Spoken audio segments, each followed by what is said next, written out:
네, 오재판 진행하겠습니다. 추가로 오신 분이 있으신 것 같은데요. 예, 김기정 변호사님 나오셨고요. 또 누가 나오셨나요? 피고인 이영규 변호사, 법무법인 한비대 전승수 변호사 출석했습니다. 네, 전승수 변호사님 나오셨고요. 네. 특검은 변동사항 없으시죠? 네.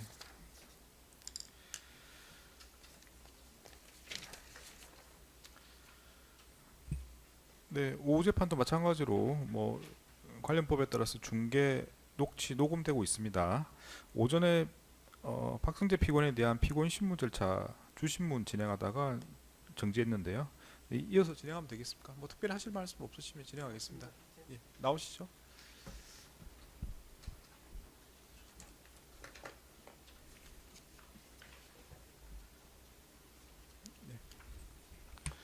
네, 시작 전에 말씀드린 것처럼 진술 거부권이 있습니다. 다시 말씀을 드립니다.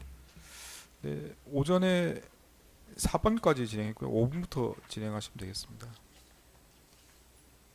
예, 계속 진행하겠습니다. 예.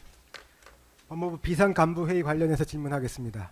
증거순번 502번 법무부 1층 출입기록 박두길의 1층 출입기록, 증거순번 653번 박두길 진술조서, 증거기록 20번 교정본부 단체 카카오톡 대화방, 증거기록 347번 임세진 통화 내역 각 빠르게 좀 제시하겠습니다. 이게 지금 피고인이 12월 3일 밤에 법무부에 들어간 시간을 조금 입증하려고 하는 건데요. 23시 20분경에 박두길과 같이 들어간 거 맞죠? 정확한 시간은 모르겠는데 예. 그 무렵일 거라고 생각합니다. 그리고 임세진 통화 내역을 보면은 회의는 법무부 비상회의는 23시 55분경쯤에 시작된 걸로 보여요. 기억과 일치합니까? 그 시간은 모르겠습니다. 예. 그러면 어쨌든 23시 20분에 들어가셔서 23시 55분경까지 약 30분 정도 시간이 있었던 것 같은데, 그때 법무부 장관 직무실에서 피고인은 뭘 하셨나요? 우선 들어가서 그 사무실 뭐 불 켜고 뭐 하는 게 있었습니다. 아무도 나오지 않아서 박두길 비서관이 했으니까요. 그리고 뭐 저도 옷도 좀 갈아입고 그런 시간 빼고는 제가 계엄법과 뭐 관련된 걸 본 공부한 기억이 하도 오래돼서 법전과 대법전과 그다음에 헌법책을 펴놓고 여러 가지 그 내용들을 읽어보는 시간이었습니다. 뭐 핸드폰이나 컴퓨터 아니면 TV를 통해서 당시 상황에 대해서 검색하지 않으셨나요? 상황을 검색하기보다는 책하고 법전 예. 펴놓고 내가 우선 뭐 어떻게 돼 있는지를 살펴보는 게 제 한 일이었습니다. TV를 통해서 국회에 군대가 출동한 게 거의 보도가 되고 있었는데 그건 안 보셨습니까? 그러면? 제가 이번 재판을 하면서 보니까 박두길 비서관이 자기는 제 방에 TV를 켜지 않았다고 하더라고요. 그러니까 그 뒤에 누군가가 출근해서 TV를 켠 것 같은데, TV는 켜져 있지만은 제가 뭐 이렇게 TV만 쳐다보고 있는 상황이 아니었기 때문에 지금 특검보님께서 말씀하시는 그런 내가 뭘 봤다 안 봤다 하는 게 기억이 제대로 안 돼 있는 것 같습니다. 어느 타이밍에 켜져 있었는지조차도. 예. 네, 알겠습니다. 다음 질문 하겠습니다. 6번입니다. 일반적인 뭐 뉴스라면은 뭐 충분히 그럴 수 있습니다. 뭐 튀어놓고 보면 업무하시다 보면 기억이 안 나, 뭐 안 볼 수도 있고 기억이 안 날 수도 있는데, 이 국회 군대 출동하는 과정이나 이런 부분은 좀 다른 성격일 것 같거든요. 말씀 맞습니다. 근데 네.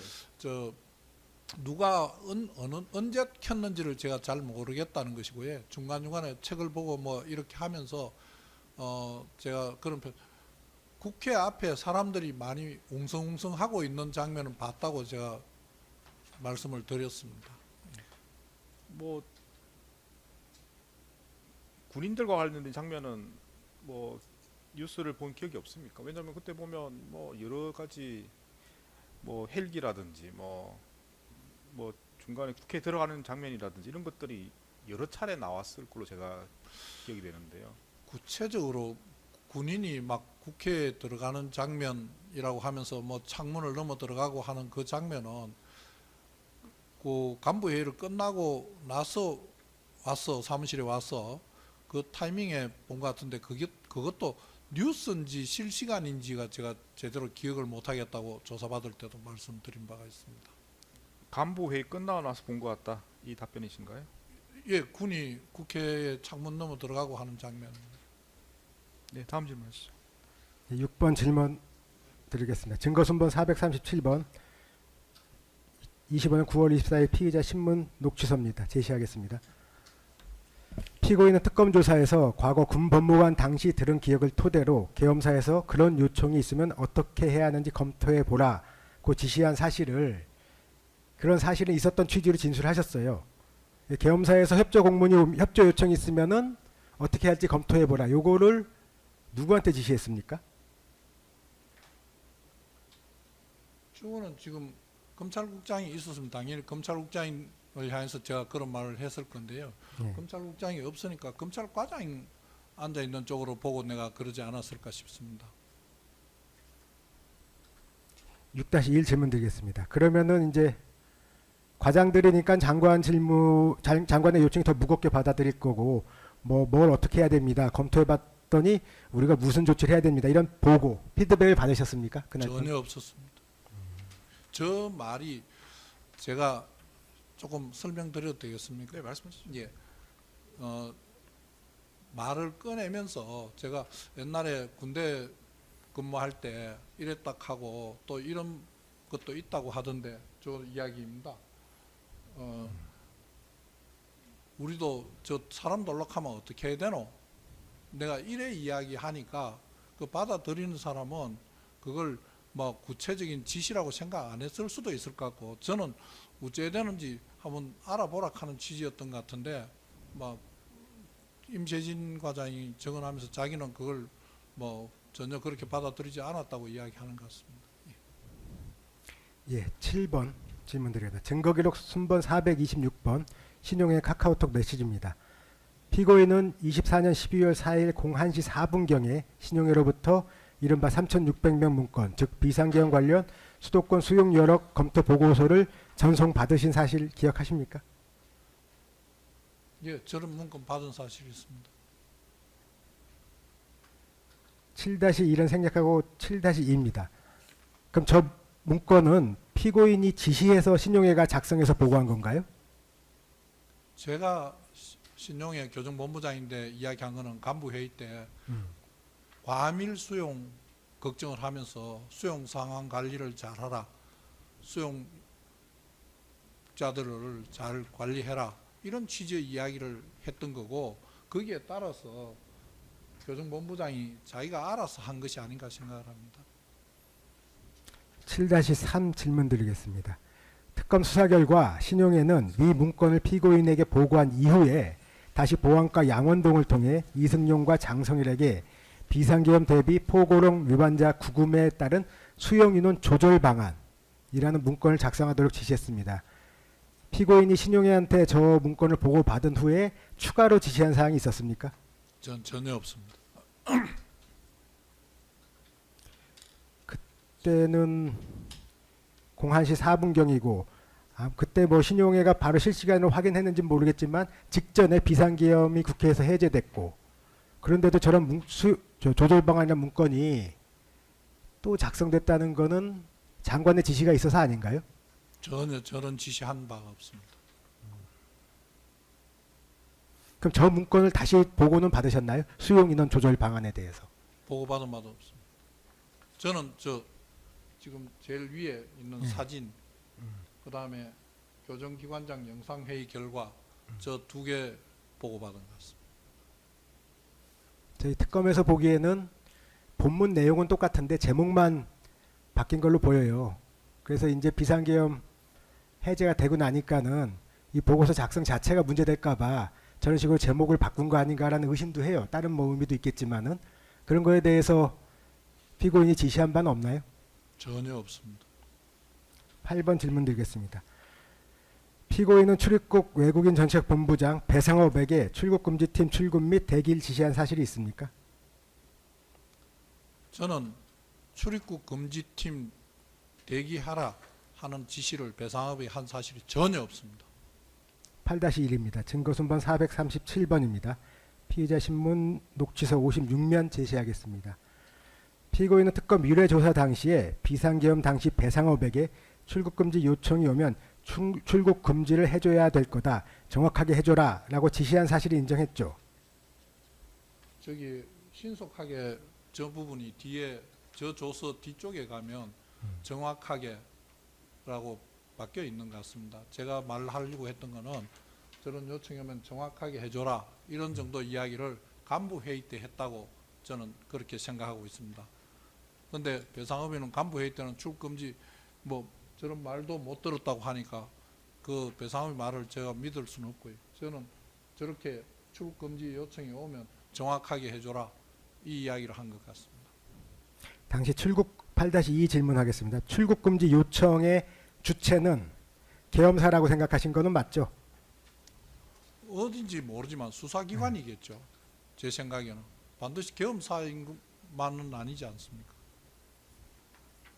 뭐 검찰, 경찰, 그다음에 계엄사 수사 뭐 여러 군데가 다 저 지금 출국금지 요청은 할 수 있는 수사기관이니까요. 예, 그다음 다음에는 부정청탁금지법 관련해서 질문하겠습니다. 9번입니다. 피고인은 당시 영부인 김건희 전화번호를 원래 좀 알고 계셨습니까? 전혀요. 그럼 그 전에 통화를 하거나 서로 메시지를 주고받은 적이 있습니까? 한 번도 없습니다. 증거기록 순번 828번 텔레그램 출력본 중에 김건희가 피고인에게 17시 4분경에 발신한 자료 제시하겠습니다. 그러면 저 하이라이트 부분 보면은 김이라고 써져 있는데 저건 아마 발신자의 이름인 것 같아요. 발신자의 이름이 피고인의 핸드폰에 표시된 것 같은데 저것만 보고 저 메시지 내용만 보고 저게 김건희로부터 왔다는 것을 당시에 인식하셨습니까? 잠깐만 그 다음 거 한번 보시죠. 제일 위에 거 말고 두 번째 거. 예, 김건희입니다라고 돼 있지 않습니까? 예, 예. 그 두 번째 온 걸 보고 이어서 온 거 보고 온게 예, 10초 상간이지 예, 않습니까? 예, 내가 이걸 들고 있다 계속 본 건 아닐 거고요. 예. 그 문자가 들어와 있는 걸 봤을 때 저래서 저게 누구구나 하는 생각을 했습니다. 뭐랄까 좀 약간 그 페이크라 뭐 누가 이제 뭐 가짜 뉴스 생산한 사람이거나 이런 사람들이 그냥 임으로 보냈다 이런 생각 의심은 한 번도 안 해보셨나요? 이게 진짜 김건희에서 온 게 맞아? 이런 의심은 한 번도 안 하셨나요? 저 내용을 보면 예. 뭐 관심을 가질 수 있는 내용이겠다 이런 정도로 생각을 했지 페이크라고 생각은 별로 안 본 것 같습니다. 그리고 그 전에 한 번도 저인데 예, 저런 페이크 뉴스가 예. 잘 오지 않습니다. 그리고 제가 저 SNS나 다른 걸 안 하기 때문에 저런 가짜 뉴스가 제 휴대폰에 들어오는 경우가 많지는 않습니다. 예. 그럼 그 다음 칸까지 한 번에 보겠습니다. 그러면 이제 그 발신자 김건희 여사로 바뀌어져 있잖아요. 그건 피고인이 핸드폰을 조작해서 그 상대방의 뭐랄까요 닉네임을 그렇게 저장한 건가요? 김건희 여사로? 저걸 받고 제가 그 전화번호를 예. 입력을 한 거 아닌가 싶습니다. 그래서 그날 처음 김건희 여사한테 받았고 그전에는 연락한 적이 없고 저 김건희 여사라고는 저 메시지를 보고 본인이 바꾸신 거다. 예. 전화번호를 제가 제 전화에 전화번호를 입력을 했었습니다. 알겠습니다. 그러면 9번부터 9-6까지 모두 질문과 답변이 이루어진 것으로 하겠습니다. 10번 질문 드리겠습니다. 피고인은 2024년 5월 5일 위 메시지를 받을 당시 이원석 총장의 지시로 서울중앙지검에 김건희 명품백 사건 및 도이치모터스 사건에 대한 전담 수사팀이 꾸려진 사실을 알고 있었습니까? 5월 5일 날. 5월 5일은 전담 수사팀을 꾸려서 한다는 게 예. 뭐 알고 있는 상황이었습니다. 10-1입니다. 그러면 피고인은 저 메시지를 보낸 주체가 당시 영부인 김건희라고 생각을 하셨는데 뭔가 답변을 해줘야 된다는 생각을 하지 않으셨나요? 당시에? 저게 특별히 제가 저걸 받으면서 생각은 저게 저 사람 김건희 씨가 쓴 문장이라고 생각하기보다는 어딘가에 이거 찌라시 도는 걸 내인데 보냈다 이런 정도 생각을 했습니다. 그래도 어쨌든 보내는 주체는 김건희면은 예. 뭔가 좀 답변을 우리가 생각하는 좀 일반인의 건전한 상식, 사회적 경험치로 봤을 때 대통령 영부인한테 갑자기 메시지가 오면은 대답을 해야 될 것 같은 좀 강박이 생길 것 같은데요. 그런 생각 안 하셨습니까? 내용을 보면 제가 당장 뭐 대답을 해야 할 내용이 있는 것도 아닙니다. 대답하지 않았습니다. 10-2입니다. 증거기록 순번 862번입니다. 이거는 이제 임세진 과장이 피고인에게 그날 저녁에 보낸 메시지입니다. 시간은 21시 50분이니까는 김건희의 메시지 2개가 전송된 다음에 보낸 메시지인데요. 공교롭게 김건희가 궁금해하는 내용과 임세진 과장이 피고인한테 보낸 메시지가 김건희 궁금증에 대한 답변입니다. 이런 메시지를 이런 부분을 알아보려고 피고인이 임세진한테 지시했나요? 특검원님 죄송합니다만 네. 첫 번째, 두 번째 그 메시지 내용하고 저 임세진 과장이 저인데 보낸 메시지 과장 내용하고 전혀 상응하지 않는 내용입니다. 어떤 부분에서 상응하지 않는 거죠? 이거는 고발인 조사와 관련된 내용입니다. 고발인 조사가 계획됐던 게 이렇게 바뀌었다 하는 내용의 임세진 과장의 보고이고요. 앞에 두 개의 내용은 이 고발인 조사와 관련된 전혀 그런 내용이 아닙니다. 그 두 개의 메시지와 저 내용이 서로 상응하는 것이라고 하시는 말씀은 저는 이해를 하기가 좀 어렵습니다. 그럼 저 메시지를 임세진한테 받은 다음에 임세진한테 뭐 다른 답변을 전화나 다른 수단을 통해서 하셨나요? 저 우리 여기 임세진 과장이 나와서 증언도 했는데 저 내용이 제가 요청해서 저인데 보고를 한 게 아니지 않습니까? 저는 저 보고를 받고 그냥 알았다는 정도로 제가 한번 읽어보고 그 이외의 다른 조치는 아무것도 안 했습니다. 특검에서 저에 대한 휴대폰 자료를 다 하나하나 사사치 다 조사하셨으니까 저 자료를 내가 다른데 전송했거나 뭐 했다면 그 흔적이 있지 않겠습니까? 저 그런 자, 적 없습니다. 예, 임세진한테 보고하라고 지시한 바가 없다 이 말씀하시는 거죠? 임세진인데 보고하라고 지시한 바도 없고 네. 임세진이 보내온 저 내용을 다른 사람인데 전달한 사실도 없다. 그 다른 사람을 통해서 임세진에게 그런 내용을 확인하라는 취지로 말한 적은 없습니까?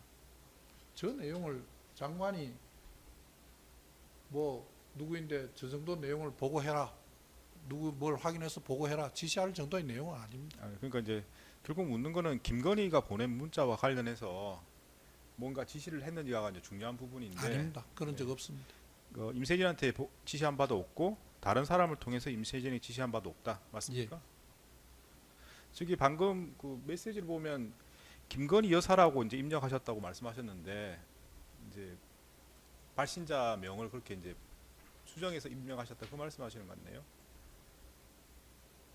저때 김건희 여사라고 했다가 저걸 제가 또 바꿨을 겁니다. 네, 김한빵으로 네, 바꾸셨죠. 예. 5월. 그 앞에는 김이라고 입력을 해주신 저거는 건가요? 제가 입력한 바가 없습니다. 일단 뭐 이렇게 쭉 제가 이게 어떤 과정으로 이렇게 문자가 나온지 잘 모르겠습니다만 다른 부분들은 발신자를 입력한 대로 주로 표시가 되는 것 같긴 하거든요. 그러니까 그렇게 저렇게 보면은 처음에 그 번호를 김으로 휴대폰에 입력한 게 아니신지 몰라서 여쭤봅니다. 김으로 입력을 해갖고 제가 누군지 구분이 되겠습니까?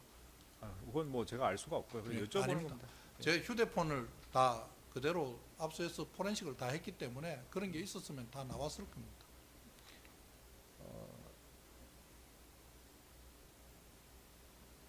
네, 다음 질문하시죠. 10-5는 생략하겠습니다. 11번 질문하겠습니다. 2024년 5월 13일 법무부 보도자료 검찰 고위관부 인사 제시하겠습니다. 2024년 5월 13일 대검 검사급 인사가 있었고 그에 대한 보도자료입니다. 11-1 생략하고 11-2 질문하겠습니다. 피고인은 위 대검 인사 당시 이원석 검찰총장과 인사협의했습니까? 예. 11-3과 4는 합쳐서 묻겠습니다. 이원석 전 검찰총장은 최근 국회에서 있는 국정감사에 나와서 검찰총장이 패신당한 채 인사가 단행되었다고 진술했어요. 왜 사실 피고인과 같은 사실을 두고 달리 얘기하고 있는 거죠? 저는 저 인사를 발표하기 전에 이원석 총장을 만나서 제가 이렇게 인사를 하려고 한다고 이야기를 했고 그 인사안에 대해서 총장이 이야기하는 것을 다 들었습니다. 단지 인사 시기에 대해서 뭐 총장 생각과 다르게 나는 인사가 필요하다고 해서 했을 뿐이고 인사 내용은 다 이야기하고 본인이 이야기하는 것을 다 반영했습니다. 그 다른 의견을 이원석 전 총장이 말한 건 없습니까? 뭐 인사 일단 좀 뭐 누구는 좀 부적절하다든지 아니면 뭐 누구는 좀 뒤에 하자든지 이런 식으로 좀 구체적으로 의견을 제시한 바 바꿔 달라고 한 내용이 있었는데 그 부분 제 생각에는 거의 대부분 반영했습니다. 아, 이원석 전 총장의 의견을 반영했다는 예. 말씀이십니까? 예. 그러면 의견과 다르게 된 건 시기밖에 없다는 말씀이신가요? 시기는 총장은 안 했으면 한다고 하는 생각이었고 하지 않았으면 좋겠다는 생각이었고 저는 제가 장관이 될 때가 2월 달인데 그때가 통상적으로 인사 시즌인데 그 무렵에는 내가 아무것도 모르는데 인사를 할 수는 없다고 했던 거고 그 다음에는 이 인사를 또 늦추면 그 다음 인사에 또 꼬임이 올 것 같아서 지금 4월 5월 달 되기 전에 제가 이거 인사를 하기는 해야 되겠다. 그리고 일부 보직에 너무 오래 있은 사람들도 있는 것 같고 그래서 인사를 결심하고 하게 된 겁니다. 아니 그러니까 그러면 시기의 문제가 아니고 검찰총장은 인사에 반대한 거 아닙니까? 아니 그 반대를 해도 네. 인사를 총장이 반대한다고 할 수 없는 건 아니 아니지 그건 않습니까? 아니죠. 그러니까 그건 제가 총장이 제가 짠 안을 주고 그 안에 대한 의견을 듣고 의견을 다 반영했습니다. 아니, 그러니까 지금 뭐 그걸 권한이 있느냐 그런 문제를 따지는 게 아니고 예. 사실상으로 이제 이야기를 했다고 하시니까 그때 이원석 총장이 어떤 반응을 보였는지를 제가 물어보는 겁니다. 그러니까 뭐 반대하든 말든 그건 뭐 제가 의문이- 말씀드린 거는 네네. 안 했으면 한다는 게 총장의 인식이었고 네. 그다음에 제가 짠 안을 주고 뭐 내일까지 의견을 좀 주라 했고 그다음 그 의견을 받아서 내가 반영을 다 해서 최종 안을 만들었습니다. 그러면 이제 이원석 검찰총장은 안 했으면 한다고 얘기했다가 이제 장관은 이제 의견을 달라고 하니까 그 맞또 의견은 또 줬다는 말씀이신가요? 예. 예, 다음 질문하시죠. 결과적으로 시기의 문제였던 이원석 총장이 반대를 했던 어쨌든 이원석 총장이 김건희에 대한 수사를 신속히 진행하려고 했던 거는 저 인사 때문에 뒤로 미쳐진 거 맞지 않나요? 벌써 5월 3일 수사팀이 구성되어 있지 않습니까? 예. 그럼 뭐가 늦춰졌다는 거죠? 11월 5일 날, 7월 20일 날, 11-5번 질문 드리겠습니다. 7월 20일 날 조사를 한 걸로 보여요. 조사한 걸로 보이는데 그때 이원석 총장은 조사하는지조차 모르고 있었고 보고를 못 받았다고 했어요. 그리고 그거는 특검보님께서 예, 저 인사와 예, 그 뒤에 이루어진 김건희 여사를 검찰청 아닌 제3의 장소에서 조사한 거하고 지금 혼동이 되어 있으신 거예요. 예, 지금 그걸 물어보는 겁니다. 7월 20일 날 조사했던 그걸. 예. 그 조사에 대해서 이원석 총장은 보고를 못 받았다고 했습니다. 그리고 보고도 하지 않고 조사한 거에 대해서 감찰 조사를 지시해요. 제가 그러면 저는 보고 받았겠습니까? 저도 보고 받지 못했습니다. 법무부에도 보고를 안 하고 바로 조사한 겁니까? 저도 보고 받지 못했고요. 제가 국회에서 그 질문이 의원님들께서 여러 번 질문을 하셨는데 그 수사 준칙에 보면 제3의 장소에서 조사할 수 있는 규정이 있다고 그때도 설명을 드렸고 그 감찰 조사한 결과가 저는 어떻게 됐는지 모르겠습니다. 예, 그럼 준비된 질문은 여기서 마치고 추가로 하나 더 질문하겠습니다. 제가 처음 질문 드렸는데 그 대통령 직무실에서 한 30분 동안 그 소위 8시 멤버한테 했던 말은 대통령 담화문에 있었던 말과 거의 대동소이한 것 같다. 저인데 예. 했던 말씀이 예. 나중에 보니까 담화문 속에 많이 있더라. 내가 이래 말씀을 드렸던 거고요. 그 제가 하고 저인데 말씀하신 내용이 그 뒤에도 반복된 것처럼 제가 생각되는데 구체적인 워딩은 생각나지 않는다. 이게 저희 대답이었습니다. 그리고 저기 피고인은 비상계엄에 대해서 반대하는 입장이었고 비상계엄을 선포하러 윤석열이 나갈 때도 말렸다고 지금 그런 취지로 진술하시잖아요. 예. 그럼 그때 이제 비상계엄 자체가 문제 있다고 이미 생각하고 계셨던 건 맞는 거죠? 문제가 있다는 부분을 저 특검본님께서 말씀하시는 게 제가 위헌 위법한 비상계엄이다. 절차적으로도 안 맞고 실체적 요건에도 어긋나는 비상계엄이라고 판단하고 계셨던 거. 위법이라는 예. 생각은 그때는 하지는 못했습니다. 못했고 실체적 요건과 관련된 부분에 대통령께서 뭐라고 말씀을 하시는데 저희들인데 정보를 주지 않고 본인이 알고 있는 것과 국무위원들이 알고 있는 상황 인식과 그다음에 책임감과 본인이 알고 있는 상황 인식과 책임감이 다르다고 하니까 이게 무슨 말씀일까? 그러면 우리가 모르는 어떤 상황이 발생해 갖고 있나 이런 추측을 했다는 거죠. 저는 그런 추측과 관련해서 윤석열한테 물어본 적이 있습니까? 못 물어봤습니다.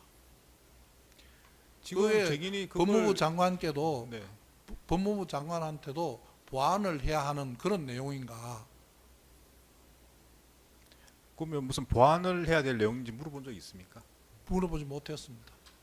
지금 피고인께서 좀 말씀하시는 거는 뭐 전에도 말씀하셨지만은 뭔가 알지 못하는 상황이 있을 거로 짐작을 하셨다는 취지로 주로 말씀하시는 것 같은데 그런 내용을 생각을 했다는 겁니다. 예, 윤석열이나 김용현한테 확인해 본 적이 있습니까? 못했습니다. 그러면은 그 비상계엄 선포문에 나왔던 가장 뭐랄까 핵심적인 단어는 종북 반국가 세력을 일거에 척결한다는 워딩인 것 같아요. 그 얘기를 직무실에서도 했습니까?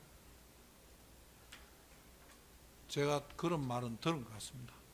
종북 세력, 뭐 반국가 세력들, 뭐 이런 이야기들. 종북 반국가 세력을 척결하기 위해 비상계엄을 한다고 했을 때 뭐가 문제라고 생각하시니까는 반대했던 거 아닌가요? 그거는 제 그때 정보를 저인데 주지를 않으시니까요. 저는 그런 일이 있다 하더라도 비상계엄으로 하면 그걸 누가 납득하겠냐 하는 정도의 생각도 하고 그렇게 말씀도 드렸던 것으로 기억하는데 그 저와 대통령이 그런 내용으로 대화를 주고받은 게 시간이 길지가 않습니다. 주신문 마치도록 하겠습니다.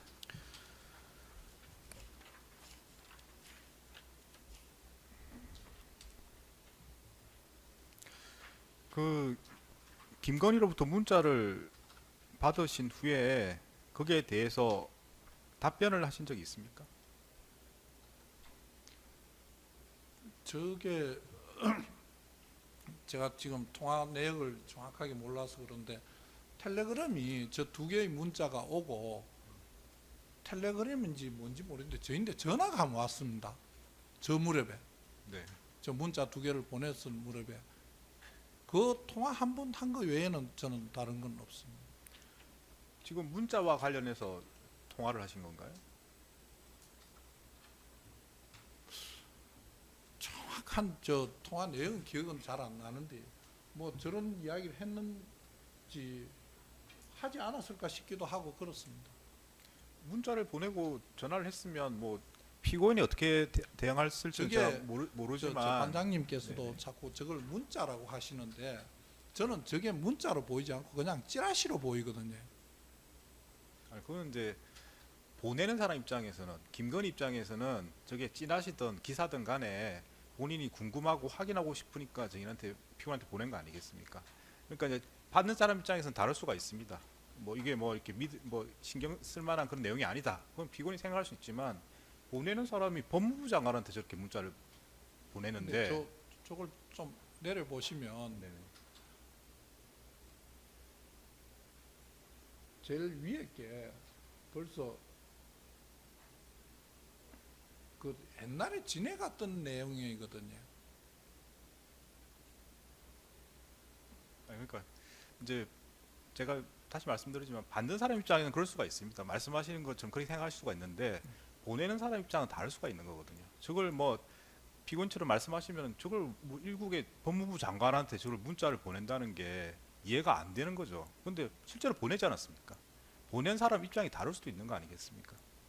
그래서 제가 말씀을 드린 이유는 저 문자를 김건희가 보내는 이후에 이제 텔레그램에 전해를 했다고 하시니까 당연히 통화 내용은 저 내용과 관련된 걸 대화하지 않았겠느냐 그 예, 여쭤보는 예. 겁니다. 기억이 안 나십니까? 구체적인 내용이 저 내용의 통화였을 것으로 생각이 되는데 구체적인 통화 내용이 다 무슨 대화를 했는지는 제가 정확하게 기억은 다 못하겠다는 말씀이고요. 근데 저기에 있는 저런 내용에 대해서 제가 관심을 갖고 뭐 확인해봐라, 뭘 어떻게 하라 하는 지시는 저는 한 적이 없습니다. 이런 유형의 메시지나 전화를 김건희가 다른 경우도 했습니까? 했었고 제가 받았으면 자료가 있었을 겁니다. 저는 저런 걸 제대로 지울 줄 모릅니다. 아니 일단 뭐 피고인이 지금 뭐 기억하시는 걸 제가 여쭤보는 거라서 자료를 없습니다. 제가 자료에 대해서 없습니다. 묻는 게 아닙니다. 없습니다. 그러면 피고인이 생각할 때는 이게 김건희가 보낸 유일한 자료라고 생각하시는 건가요? 어떻습니까? 뭐 다른 걸 또 뭐 문자나 전화로 뭐 연락해서 확인을 구한 적이 있습니까? 물어보거나. 지금 포렌식에 나와 있는 것들이 있을 건데 저는 제가 그 무렵 한 것 말고는 별로 기억이 없는 것 같아요. 포렌식을 묻는 거 아니에요. 자료는 제가 보면 되는 아니 거고요. 그러니까 네. 제가 네.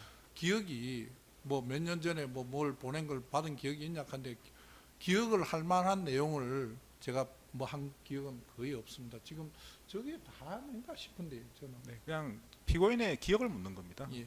평소에 연락을 하고 자주 뭐 하고 그런 사이가 아닙니다. 근데 그런 사이임에도 불구하고 저렇게 문자를 보냈으면 좀 이상하다는 생각이 좀 들었을 것 같은데요. 저도 생뚱맞다는 생각을 했습니다. 처음 저걸 받고요. 평소에 내 전화번호도 알지도 못할 텐데 나도 전화번호 전혀 모르고요.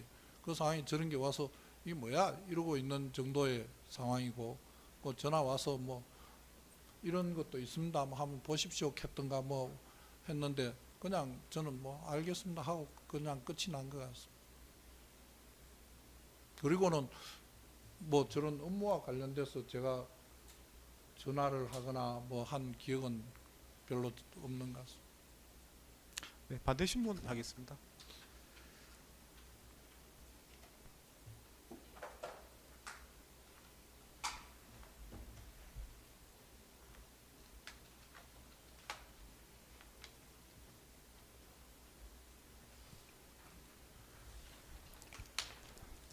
자, 피고인.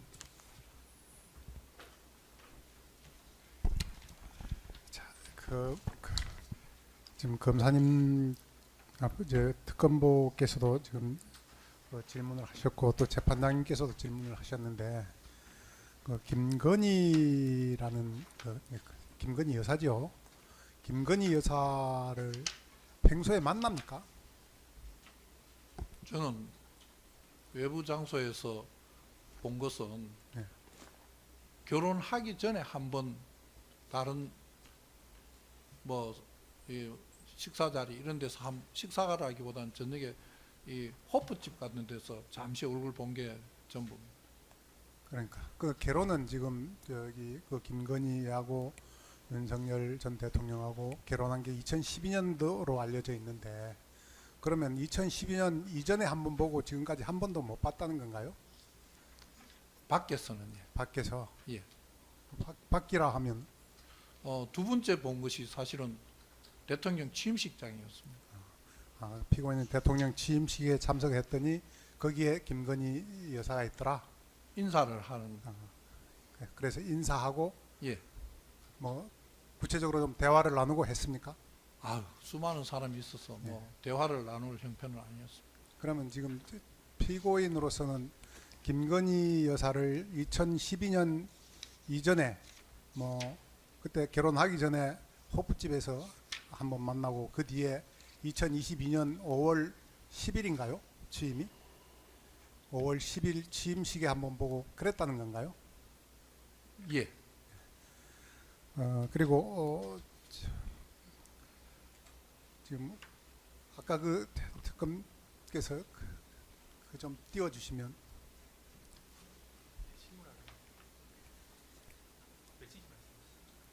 아니 예 메시지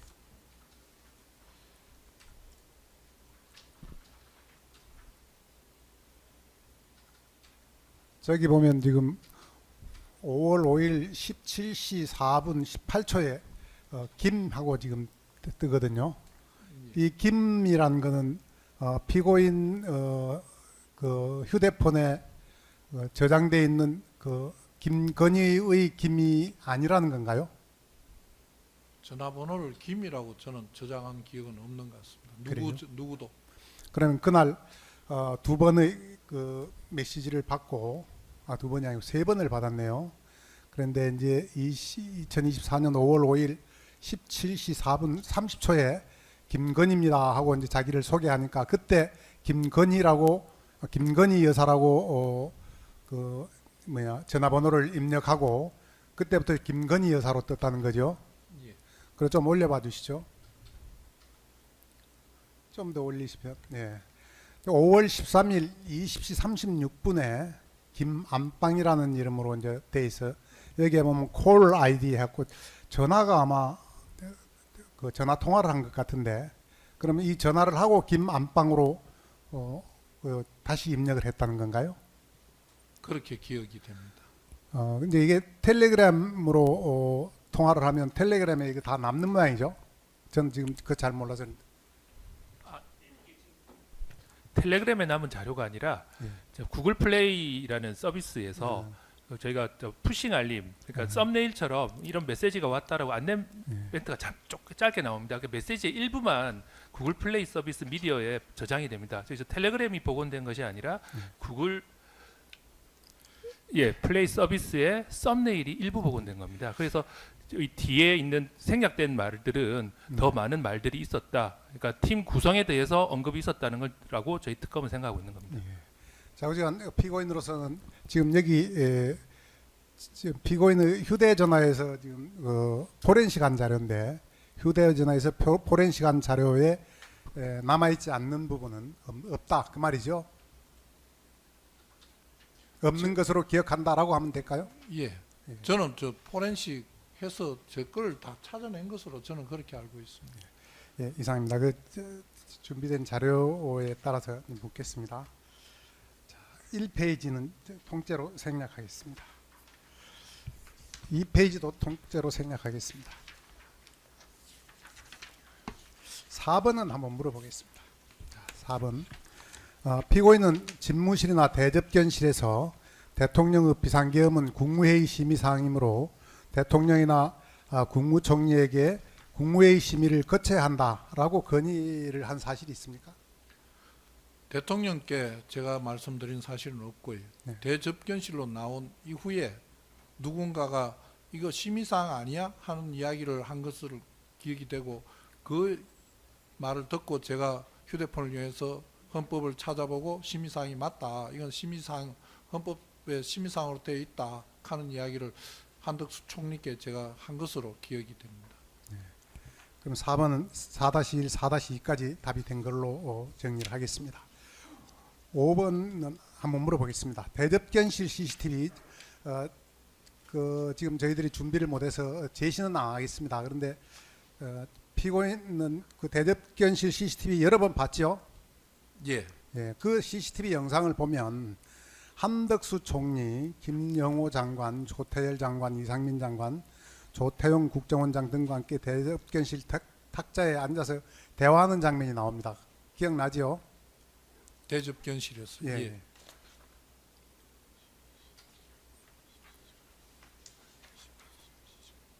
예, 이게 21시 19분이라고 그러네요. 그런데 이상민 장관과 피고인이 함께 한덕수 총리를 따라 집무실로 들어가려고 하다가 다시 나오는 장면을 있던데 그 장면 기억납니까? 예. 그때 그 들어가다가 다시 나온 이유가 뭡니까? 정확한 기억은 잘 안 납니다. 근데 그 전 상황이 네. 이제 헌법 찾아보고 국무회의 심의사항에 해당된다 하는 것도 저희들이 확인했고 해서 한 총리께 대통령께 들어가셔서 다시 한 번 더 만류해봐 달라. 그리고 이거 국무회의 심의사항이고 하니까 국무회의도 해야 된다. 이런 말씀을 좀 전해 주십시오. 다시 한 번 더 해 주십시오. 이래 했고 한 총리께서 들어가시려다가 저와 이상민 장관인데 손짓을 했습니다. 같이 들어가자 하는 의사로 알아들었고 저도 같이 따라 들어갔었는데 방 안에 들어갔을 때 대통령께서 뭐 총리만 찾으셨는지 뭐 어쩐지 구체적으로 그 장면 기억이 잘 안 나는데 저희들이 있으면 안 될 것 같다는 생각이 들어서 도로 나왔습니다. 5-1, 5-2까지는 답변이 된 걸로 정리를 하겠습니다. 그 상황상 보면 방금 이제 대답하실 때 심의상 누군가가 심의상 아니냐 대적견에서 말을 했다 이렇게 말씀하셨는데 이상민 장관이 말을 한 거 아닙니까? 왜냐하면 지금 말씀하신 거랑 행동이랑 앞뒤 정황을 보면은 같이 움직이는 사람이 이상민 장관인 거고. 제 생각에는 네. 누가 그 제일 처음 심의사항 아니냐 하는 이야기를 했는지는 기억이 저는 명확하지 않습니다. 예, 그런 내용을 말할 수 있는 사람 자체도 있다면 뭐 이상민 장관이 행안부 장관으로서 말할 수 있지. 그런데 그거는 좀 속단이라고 생각합니다. 왜냐하면 국무위원을 오래 하신 분들은 뭐 다 그 부분에 생각이 다를 수도 있는 거라고 생각합니다. 아, 제가 기억하시는 게 그런 상황에서 보면 이상민 장관이 여쭤보는 거고, 그건 뭐 저는 기억이 이상민 어떠신지 장관인지 저 기억은 하지 못하겠습니다. 명확하지 않습니까? 예, 다음 질문하시죠. 5-4항은 좀 바꿔서 물어보겠습니다. 자, 피고인은 그 이제 집무실에서 대통령께 비상계엄을 이 상황은 비상계엄으로 해결할 수 있는 상황이 아니다. 라는 취지로 이제 그 반대를 하다가 21시 19분? 9분? 이제 아까 말했다시피 전부 집무실로 이제 다시 나오죠. 예. 다시 나와서 이제 하는 거 보면 한덕수 총리한테 대통령께 다시 가서 한 번 더 말씀드려 달라. 또 국무회의 심의 사항이다. 이제 이런 여러 가지를 살펴보면서 대통령의 비상계엄을 말리기 위해서 노력을 하는 것 같은데 그 노력하는 그는 그렇다 치고 그 지금 CCTV 영상을 보면 아주 자주 천장을 보고 한숨을 쉬고 하는 장면이 나오는데 그거는 뭐 때문에 그런 겁니까? 다들 그렇게 반대하는 의사를 표시하고 또 강하게 이야기하는 사람도 있고 다른 표현을 하는 분도 있지만 다들 찬성하는 분이 없는데 대통령께서는 계속 밀어붙인다는 그런 생각이 들어서 참 답답하다. 어찌해야 되나?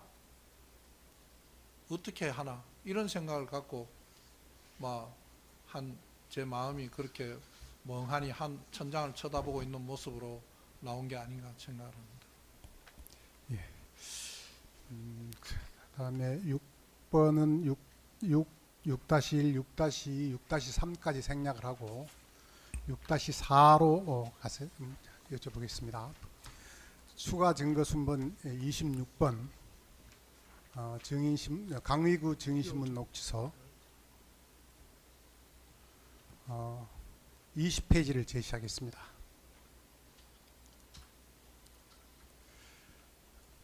자, 대접견실 CCTV 영상을 보면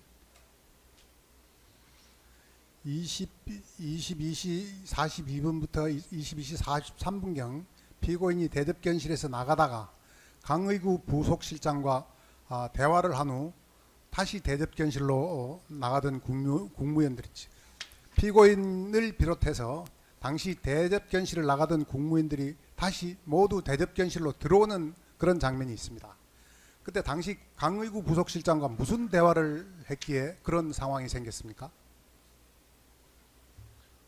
저는 이제 회의 끝나고 복귀하려고 나가는데 누군가가 장관 국무위원들은 서명하고 가셔야 됩니다 하는 이야기를 듣고 다시 돌아온 것으로 생각을 하고, 제가 그 복도에서 그런 말 듣고 돌아온 중에 강의구 부속실장을 만나서 제가 이렇게 하고 있는 제스처를 취하는 모습이 있더라고요, 영상에. 그거는 제가 지금 생각해 보니까 저 사람들은 가는데 뭘 나는 왜 붙잡나 하는 그런 정도의 표현이 아니었나 생각이 들고, 더 강의구 부속실장하고 특별히 대화를 뭐 한 기억은 들지 않습니다. 예, 그 6-5까지 6-5번은 그럼 바꿔서 묻겠습니다. 아까 그 누군가가 국무위원들은 서명하고 가셔라고 하여 다시 돌아왔다고 그러는데, 그때 피고인이 먼저 나가고 그 뒤에 송미령 장관이 따라오죠. 영상에는 그렇게 예. 봤습니다. 그래서 국무위원들은 서명하고 가셔라 그러니까 피고인이 먼저 돌아서고, 그리고 피고인이 돌아서니까 또 송미령 장관이 따라서 돌아서서 들어오던 그런 장면이 있는데 그 장면을 말씀하신 거죠? 저도 그렇게 기억합니다. 실황 묻겠습니다. 피고인은 윤석열 대통령이 비상계엄을 선포한 뒤에 22시 49분경에 대통령실에서 나와 법무실 청사로 돌아가는 것 같은데 맞습니까? 22시 시간은 정확히 기억이 안 나겠지만 50분 50분 정도. 그 전후가 아닌가 생각합니다.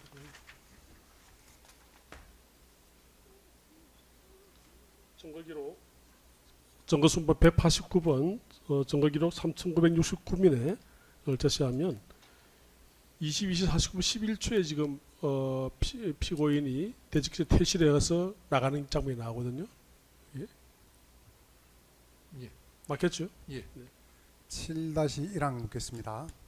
피고인은 윤석열 대통령이 비상계엄을 선포한 뒤 대접견실에서 기획조정실장에게 간부회의를 소집하도록 지시를 했죠. 예. 7-2항 증거기록 844면 피의자 박성재의 비상계엄 선포 후 주요 통화 내역 등을 제시하겠습니다.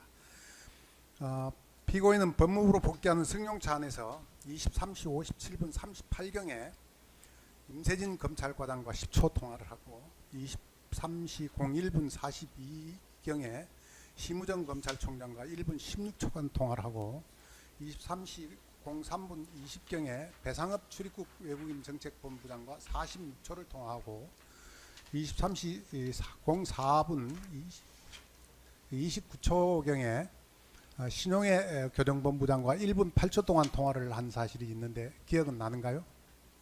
예. 조사받는 과정에서 다 그 시각과 시간 얼마나 통화했는지 다 제시받아서 알고 있습니다. 기획조정실장에게 간부의 소집을 지시를 한 상태지요. 예.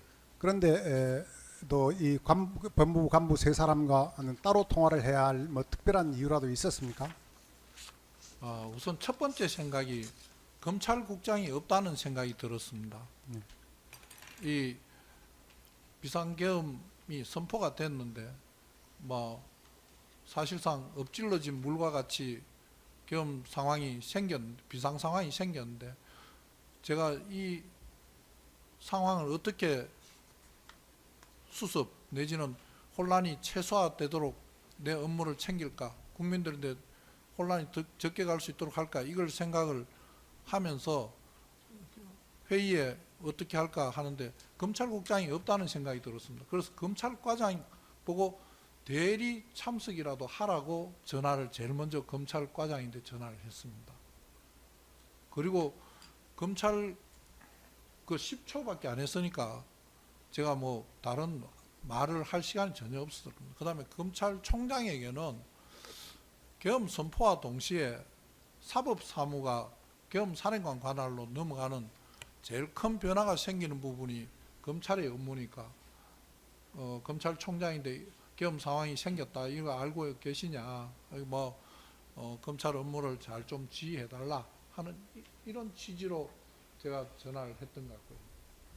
그 다음에 제가 늘 검찰 법무부 장관이 된 이후로 간부 회의 때나 이럴 때 반은 농담, 반은 진담으로 법무부에 사고가 생기면 교정과 출입국 본부에서 생긴 장관 목도 교정과 출입국에 가 있는 것 같다 이런 이야기를 하면서 이 상황에서 제일 많이 우려되는 부서가 출입국과 교정본부라고 생각했습니다.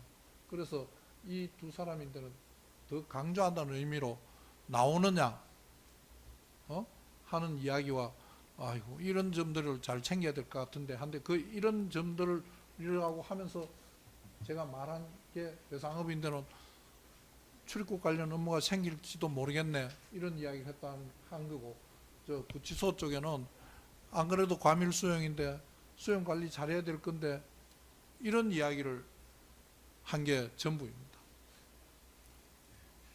7-5번까지 답변이 된 걸로 그렇게 정리를 하겠습니다. 7-6번 묻겠습니다. 지금 특검은 피고인이 검찰국, 출입국, 교정본부에게 연락을 한 것을 윤석열 대통령에게 어떤 지시를 받았기 때문이다 라고 지금 주장을 하고 추측을 하고 아마 주장까지 그렇게 하시는 것 같은데, 피고인은 윤석열로부터 문서나 구두로 법무부 간부회의를 개최해서 비상계엄하에서 법무부의 특별한 업무 지시를 하도록 전달받은 또는 지시받은 그런 사실이 있습니까? 저는 그런 지시를 전혀 받은 적이 없고, 계엄 선포 이후에 대적견실에서 대통령이 여러 부서에 무슨 이야기를 하셨다고 하는데 그때도 법무부에 대한 이야기는 전혀 없었습니다. 자, 9번 묻겠습니다. 8번은 생략하겠습니다. 증거순번 6번 수사보고서 특검 파견검사인 김구열 작성의 피의자 전체를 다 해주세요.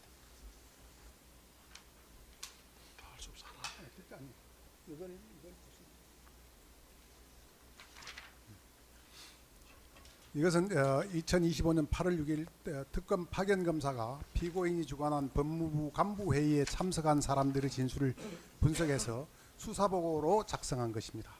2025년 8월 6일 특검이 출범해서입니다. 그 내용은 피고인이 간부회의 당시 구체적 집행계획에 대해 언급하였다거나 교정시설 내 공간 마련 등에 대한 지시를 하였다는 내용을 확인할 수 없다는 내용입니다. 알고 있습니까?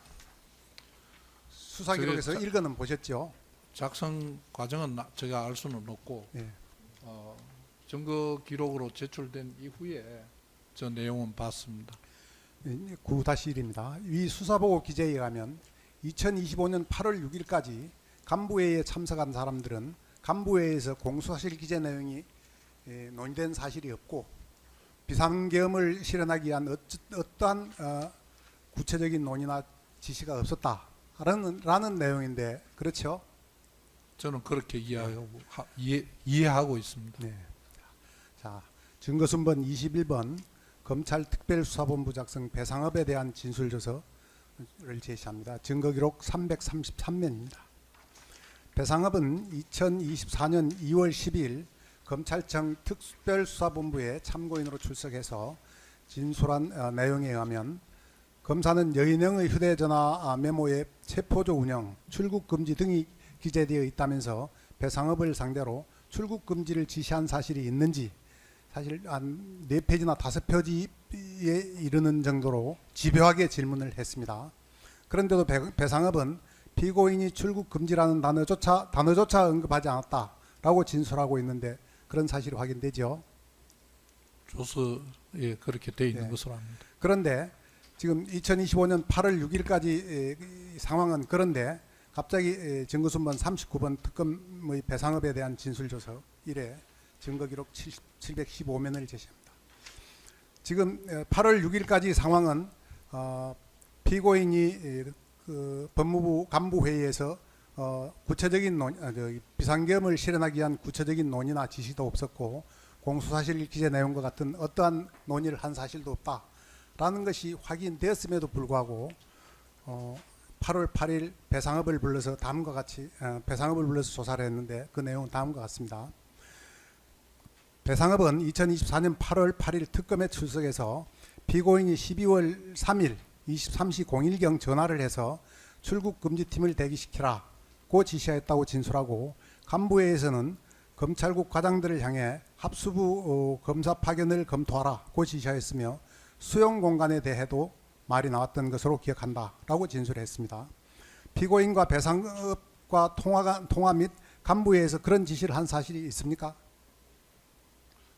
저기 지금 저 화면을 제가 보고 아니 지금 그 말고 뒤에 거예요. 제일 처음 한 말이 제가 검찰국에 대해서 저렇게 하락하는 것은 지금까지 정인으로 나온 사람이나 여러 사람 의견에 보면 전혀 아니라는 것은 확인됩니다. 제가 했는 건 제일 먼저 한 말은 이런 상황에 어찌해야 되노, 이런 경우에 대비한 어떤 매뉴얼이나 뭐가 있냐 하는 걸 물어봤지 검토해봐라 저런 말을 한 적이 없고요. 그리고 말도 저렇게 안 했고. 그 다음 장면 좀 보여주십니다.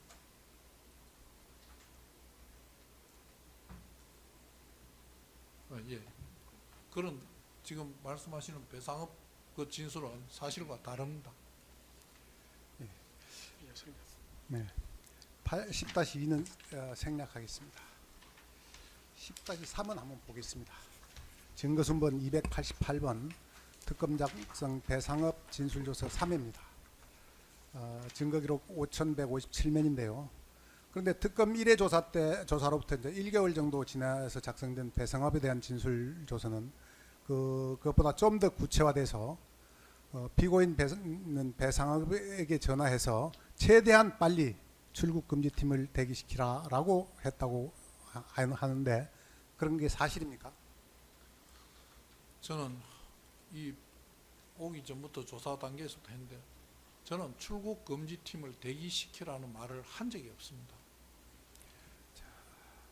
10-4는 아까 특검 측에서 질문한 부분입니다. 10-5는 7,519면 좀 제시를 좀 해주십시오. 그럼 출국과 관련해서 말하는 내용은 있습니까? 배상업에게 출국이 아니고요. 네. 출입국 문제가 생길지도 모르겠다고 한 게 통하면서 한 이야기고, 출입국 예. 관련해서 문제가 생길지 모르겠다 이렇게 예. 말. 예. 그리고 간부 회의 때는 출국 금지나 뭐 출입국 문제가 생기면 철저하게 정확하게 업무 처리해라. 그리고 또 하나 더 붙인 게 을지훈련 연습 때 제가 해보니까 외국인들이 공항으로 한꺼번에 출국하려고 해서 공항이 혼잡스러운 거에 대비하락하는 그런 과제가 있었던 것 같은데 그 부분 해서 공항이 혼란스럽지 않게 잘 대처해라. 이게 제가 출국에 한 지시의 전부였습니다. 뭐 일단 질문을 하고 추가하시면 제가 뒤에 하겠습니다. 예. 먼저 하시죠. 예. 10-5항 묻겠습니다. 피고인은 출국 금지팀이 따로 있는지도 몰랐고 또 그런 용어는 사용하지 않는다고 했는데 그렇다면 피고인은 출입국관리본부의 해당 팀 명칭을 평소 어떻게 알고 있었습니까?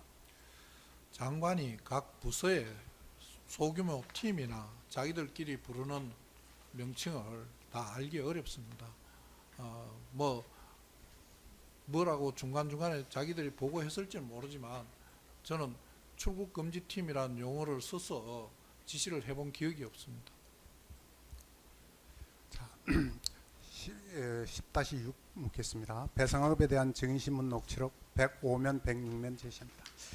사실 출국금지팀은 그 출입국본부에서 24시간 운영을 하는 거죠. 출국금지 요청이 야간에도 올 수 있기 때문에 네. 출국금지 업무를 담당하는 사람들이 당직을 정해서 늘 대기 상태에 있는 것으로 알고 있습니다. 그러니까 그때도 사실은 출국 금지 업무는 계속되고 있었고 출국 금지 업무를 담당하는 사람은 있었죠. 당연히 그날도 당직은 있고 그렇게 자기들끼리 대비를 하고 있었을 거라고 생각합니다. 그러므로 배상업이 피고인으로부터 출국금지팀을 대기시키라는 지시를 받았다면 출국금지팀은 24시간 항상 대기하고 있는데 따로 나오라는 말씀입니까? 하고 물어보는 게 맞을 것 같은데 혹시 그런 질문은 받았습니까? 그런 질문을 받은 적이 없습니다. 그러면 피고인은 배상업과 통화하면서 배상업으로부터 출국금지팀 항상 대기 중이지 않습니까? 라는 그 답변을 들은 사실이 있습니까? 그런 말도 듣지 못했습니다. 11번 묻겠습니다. 피고인은 12월 3일 23시 4분경 이제 그 뒤에 배상업 통화 뒤에 교정본부장 신용회에게 전화해서 약 1분 8초 동안 통화한 사실이 있죠. 예, 그 통화 내용은 아까 말씀을 하신 것 같은데 생략하겠습니다. 다음에 11-2항 묻겠습니다. 2024년 12월 3일 비상계엄 선포 후 서울구치소에서는 수용거실 현황 문건을 작성한 사실이 있다는데 공소사실 53면에 나오는 내용입니다. 피고인은 이런 사실을 알고 있었습니까? 저는 그 아까 특검 측에서 제시해준 그 2개의 문건 받은 것 외에 다른 사실은 저는 알지 못하는 내용입니다. 그 공소사실 기재에 의하더라도 서울구치소의 수용거실 현황 문건은 당시 서울구치소 자체적으로 확인해서 당직 교정관 등에게 보고된 것으로 적시되어 있고 그 뒤로 그 보고선을 따라 더 이상 보고된 흔적은 없습니다. 그런데 혹시 피고인은 이런 수용거실 현황 문건을 보고받은 사실이 있습니까? 보고받은 바가 없습니다. 11-4는 아까 나온 부분입니다. 11-5도 생략하겠습니다. 11-6도 생략하겠습니다.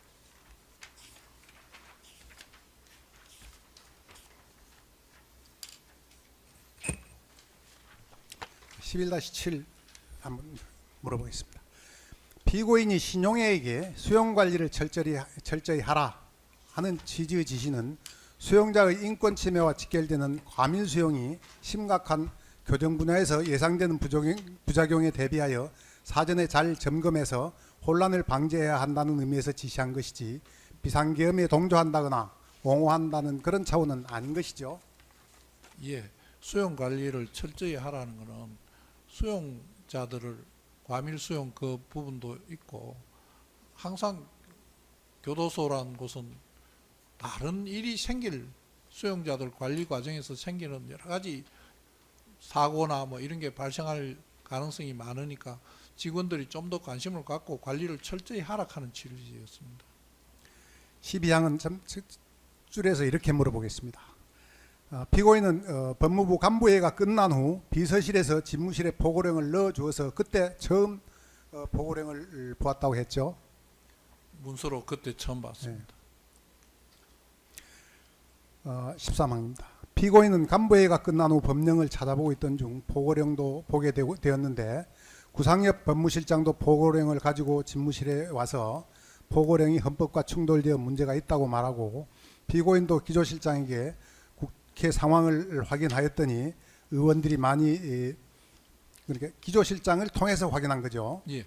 국회 상황을 확인하였더니 의원들이 많이 본회의장에 입장해 있다는 취지로 이야기해서 곧 해제 요구 결의가 될 것이라고 그렇게 생각하고 있었죠. 예, 그렇습니다. 13-1입니다.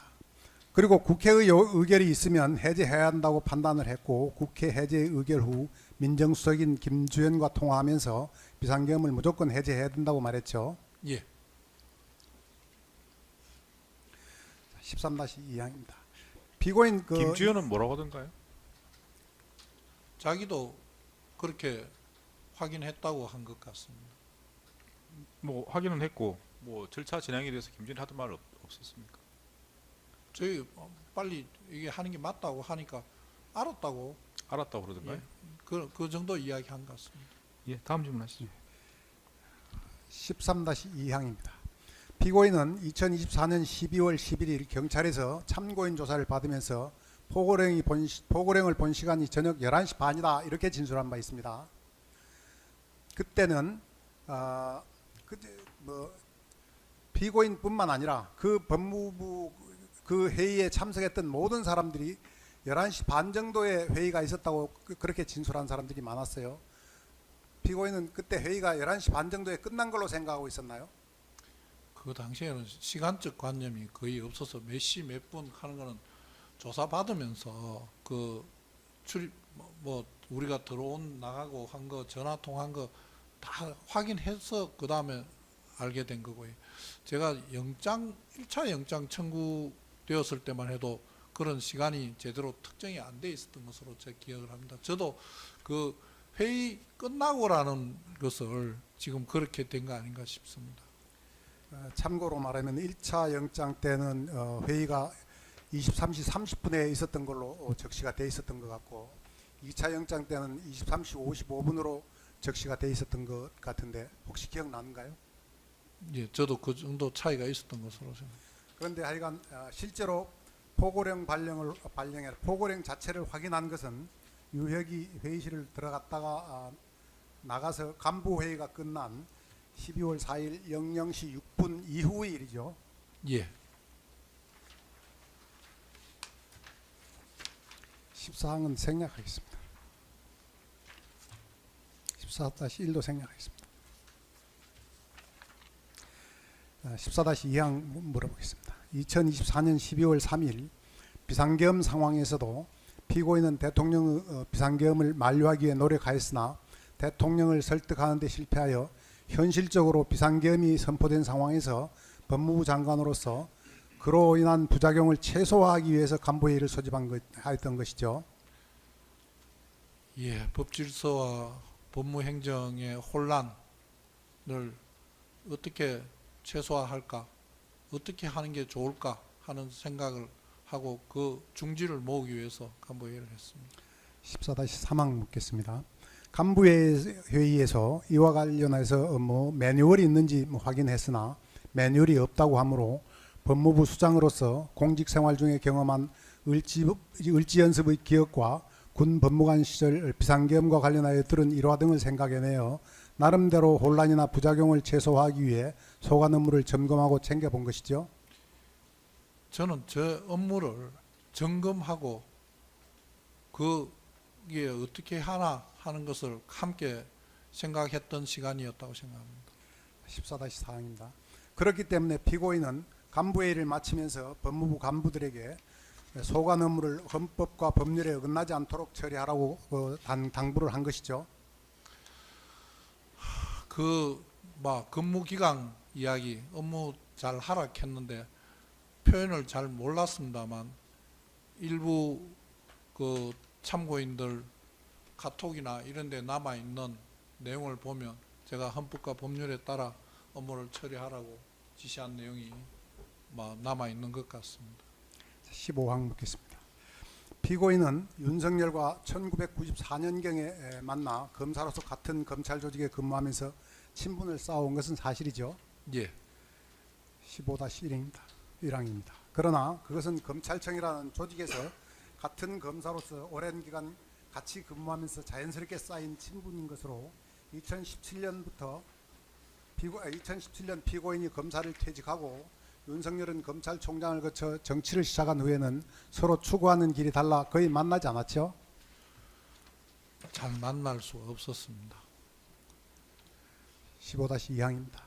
특히 답변 뭐라고 하신 건가요? 잘 만날 수가 없었어요. 만날 수 없었다고요? 예, 저는 변호인이고 네. 현직 검사고 검찰총장이고 하니까요.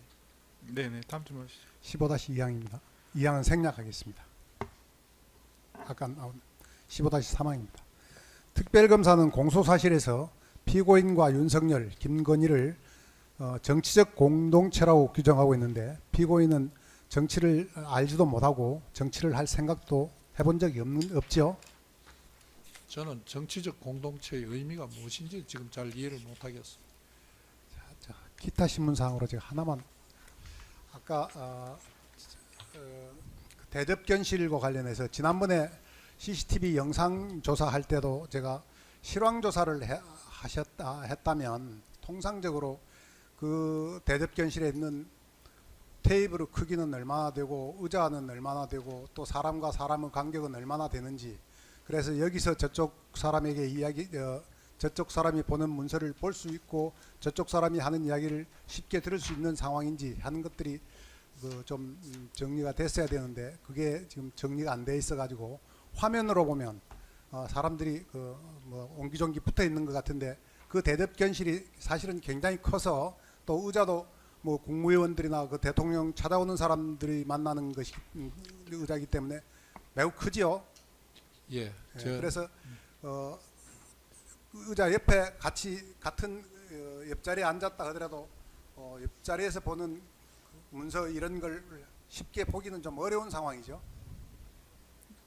실제로 잘 신경 써서 보지 보이지도 않으면? 않았던 것 같습니다. 네, 이상입니다. 자, 선생님 한 두 가지만 제가 좀 네, 물어보세요. 보충해서 하겠습니다.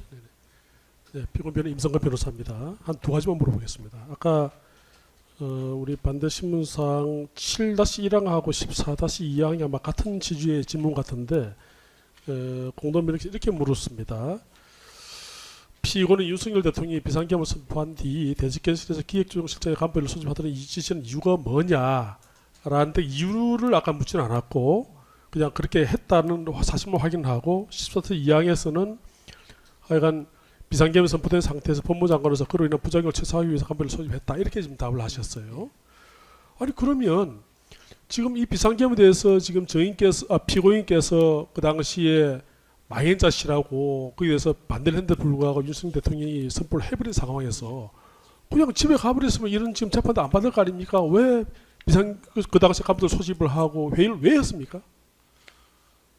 한번 설명 한번 해보시죠. 저 생각은 계엄이 선포가 됐는데 엎질러진 물이라고 생각했습니다. 그 상황에서 국무위원이 아무 조치도 하지 않는다는 것은 국가에 혼란이 생겼는데 사회적 혼란이 생겼는데 대처를 하나도 하지 않는 것하고 똑같은 말입니다. 저로서는 이 혼란에 대한 어떻게 하면 최소화하고 우리 법무행정에서 생길 수 있는 그 부작용을 제가 챙겨서 최소화할까 이 생각만 했었습니다. 그래서 사무실에 가서 챙겨야 되겠다 하는 생각을 했던 거지 지금 내가 그때 집에 가버렸으면 변호사님 말씀대로 아무 일도 없고 제가 재판받을 일도 없었을 거라고 지금 생각합니다. 당시에 참여된 국무인들 중에서 그냥 회의실 끝나가지고 집에 가버린 분은 아무도 좀 수사나 재판을 받고 있지 않잖아요. 지금 피고인은 그 대의회의실 접견에서 이미 변필건 기조실장에게 회의를 소집을 하려고 문자를 보내고 그 다음에 법무부로 가는 중에도 전화를 해가지고 빨리 나오라 지금 비상계엄 소집된 걸 알고 있느냐 이렇게 막 확인을 했단 말이에요. 제가 피고인이 급한 성격 잘 아는데 왜 그렇게 급하게 이렇게 했는지를 한번 물어보는 겁니다. 어떻습니까? 저는 제가 공직자로서 시켜서 하는 것보다는 제가 늘 알아서 챙겨서 업무를 챙기고 일을 했던 것을 저희 자랑으로 생각했습니다. 그때도 마찬가지였습니다. 여러 가지 생길 수 있는 일을 제가 조금이라도 더 정확하게 빨리 하려고 했던 것밖에 없습니다. 자, 마지막 하나만 물어보겠습니다. 여하튼간에 지금 제3자 입장을 볼 때는 피고인은 윤석열 전 대통령하고 검찰 선후배 관계를 잘 알던 사이잖아요. 그리고 윤석열 정부의 법무부 장관이 있지 않습니까? 예. 그런데 윤석열 전 대통령이 피고인의 반대를 무릅쓰고 그와 같이 비상계엄을 선포를 해서 많은 지금 국민들이 사실 충격도 받고 사실 저도 충격받았습니다. 그러한 상황에 대해서 국무위원으로서의 국민들에게나 이런 어떤 이 법정에서 뭔가 입장을 발표할 생각은 없습니까? 국무위원회 한 사람으로서 그 상황을 막지 못하고 대통령을 설득하는 데 실패한 것에 대해서 많은 책임감을 느끼고 있습니다. 그리고 국민께 충격과 실망을 드린 것이 대단히 죄송하게 생각합니다. 저보다 이상입니다.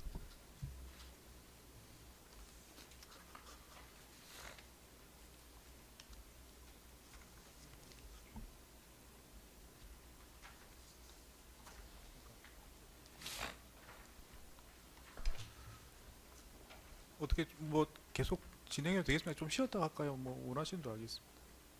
괜찮습니다. 괜찮습니까? 예, 제주신문 진행하실 게 있으신가요?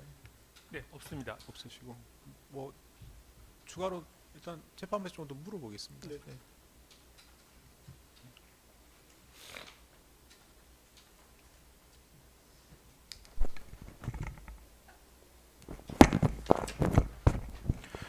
피고인 제가 몇 가지만 좀 여쭤보겠습니다. 네, 대통령 집무실에서 그 윤석열 전 대통령이 종북 반국가 세력 이런 언급을 하는 건 들은 것 같다 이렇게 말씀 아까 하셨었는데요. 반국가 세력이 뭐 외부에서 쳐들어오거나 국내에서 내란을 일으키면 비상계엄이든 뭐든 막아야 되는 거 아닌가요? 그 왜 만류하셨습니까? 다시 제가 질문의 취지를 잘 이해를 못했습니다. 윤석열 전 대통령이 종북 세력, 반국가 세력 언급했다고 아까 말씀하셨고, 그런데도 피고인은 계엄 선포를 만료하셨다는 거잖아요. 예.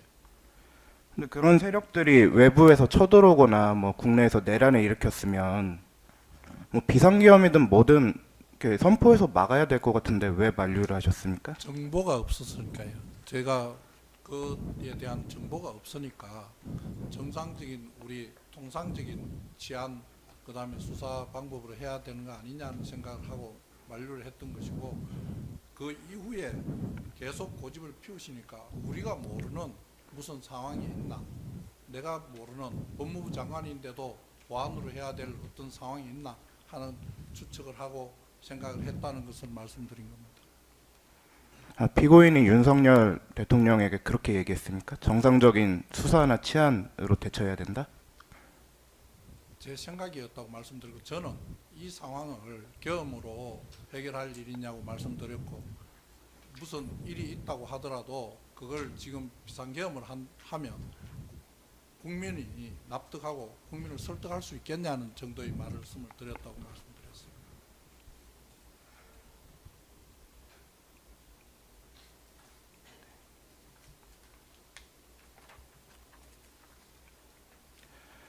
아까 많은 부분이 기억이 날아갔다, 잘 기억나지 않는다 이렇게 말씀을 하신 게 있고, 또 지시사항이나 포고령 같은 건 받지 않았다 이렇게 분명하게 기억을 하시는 것 같은데 그게 맞습니까? 안 받았는 거니까요. 기억이 분명한 게 아니고 안 받은 기억이 확실하다는 겁니까? 안 받았습니다.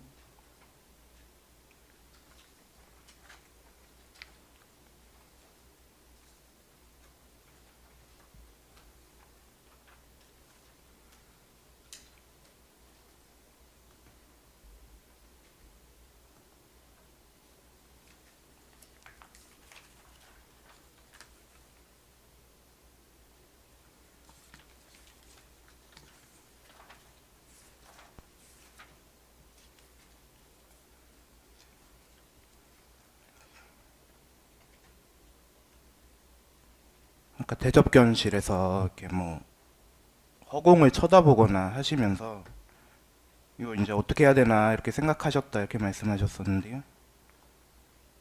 그 생각의 결론은 뭐였습니까? 어떻게 하든지 이게 대통령께서 마음을 바꿨으면 좋겠다는 생각이 1번이고요. 그 다음에는 선포가 되면 이 일을 어떡하나, 그냥 걱정.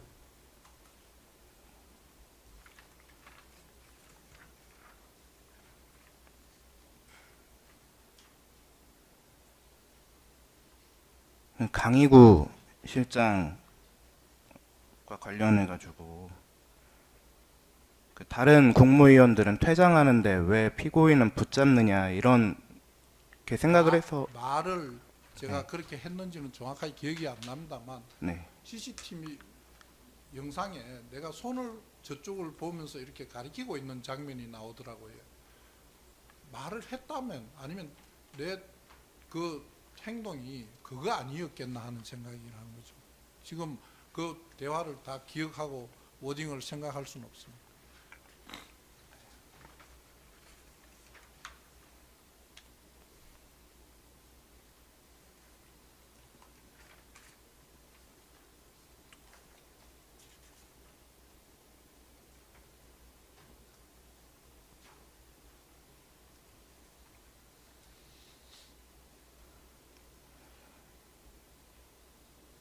간부회의 소집하신 거 관련해서 일단 엎질러진 물처럼 비상 상황이 발생했는데 검찰국장이 부재 중인 상황이어서 그 검찰과장에게 대참하라고 지시하셨다 이렇게 말씀하셨었는데요. 근데 그 상황에서 검찰국장이 있으면 뭘 할 수 있습니까? 좀 죄송스럽지만 법무부에 실국장이 많이 있습니다. 보통의 행정각부는 기조실장이 제일 선임 실장이고 기조실장 다음 기조실장이 대부분 차관, 장관으로 승진하는 경우가 많이 있습니다. 근데 법무부는 기조실장이 있지만은 서열상으로는 기조실장이 제일 앞자리에 있지만 통상 검찰국장이 대검과 관련된 검찰 업무, 그다음에 형사법제, 검찰 인사 뭐 이런 걸 다 관장하고 있기 때문에 검찰국장의 역할이 꽤나 중요합니다. 그래서 늘 법무부 장관은 검찰국장을 찾아서 이야기하는 경우가 더 많습니다. 그래서 검찰국장을 생각을 했는데 검찰국장이 그날 해외 출장을 갔습니다. 그날 갔습니다. 그래서 검찰과장 보고 전화해서 알고 있느냐, 출근 좀 해라. 뭐 제가 그래 이야기를 하고 끄는 거 아닌가 싶습니다.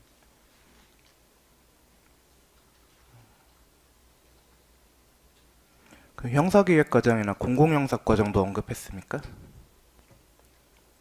그 과장들 간의 연락은 제가 지시한 것이 아니고 자기들끼리 연락을 해서 나온 것이 아닌가 생각합니다.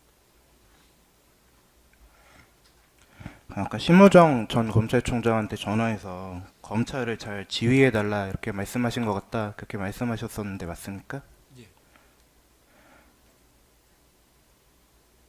그럼 신용회나 배상업 같은 경우는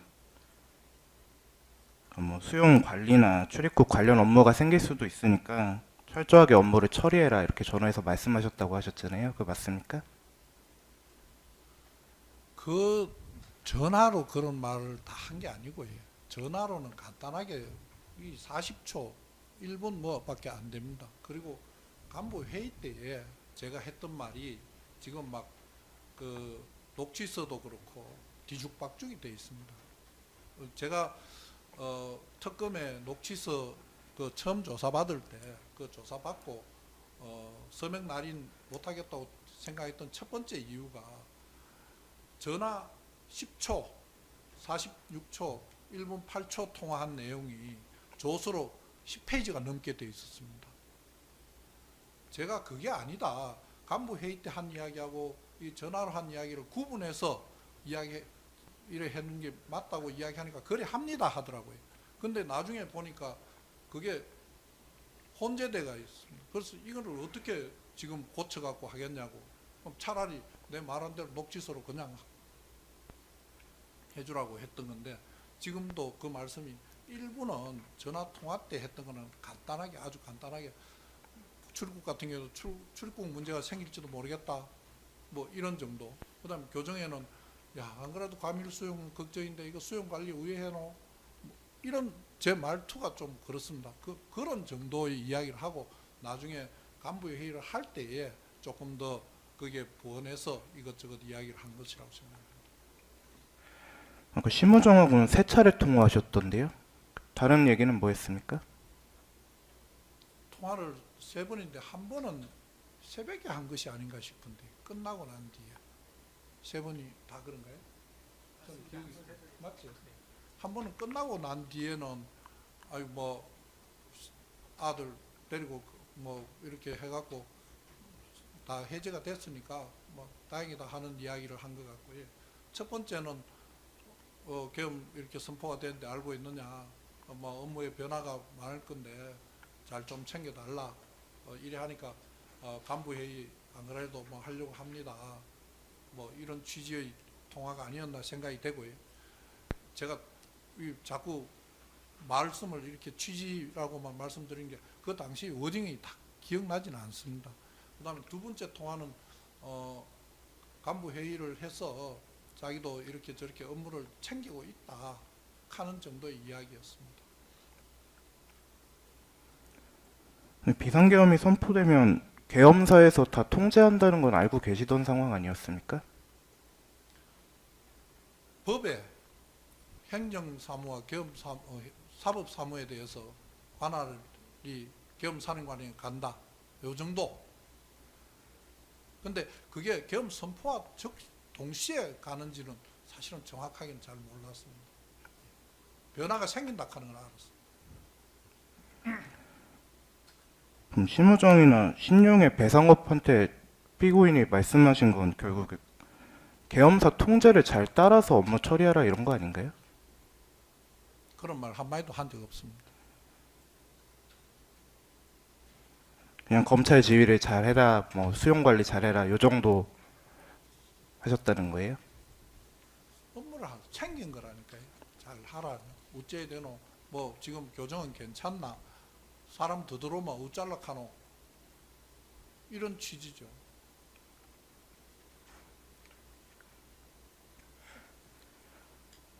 간부회의에 6.1법은 왜 안 불렀습니까? 제가 안 부른 게 아니고요. 저는 기획조정실장인데 간부 회의를 했으면 좋겠다. 연락 좀 해라 했던 거고, 기조실장도 그 간부 회의 단체 톡에 비상안전기획관이 없다는 걸 몰랐던 거 아닌가 싶습니다.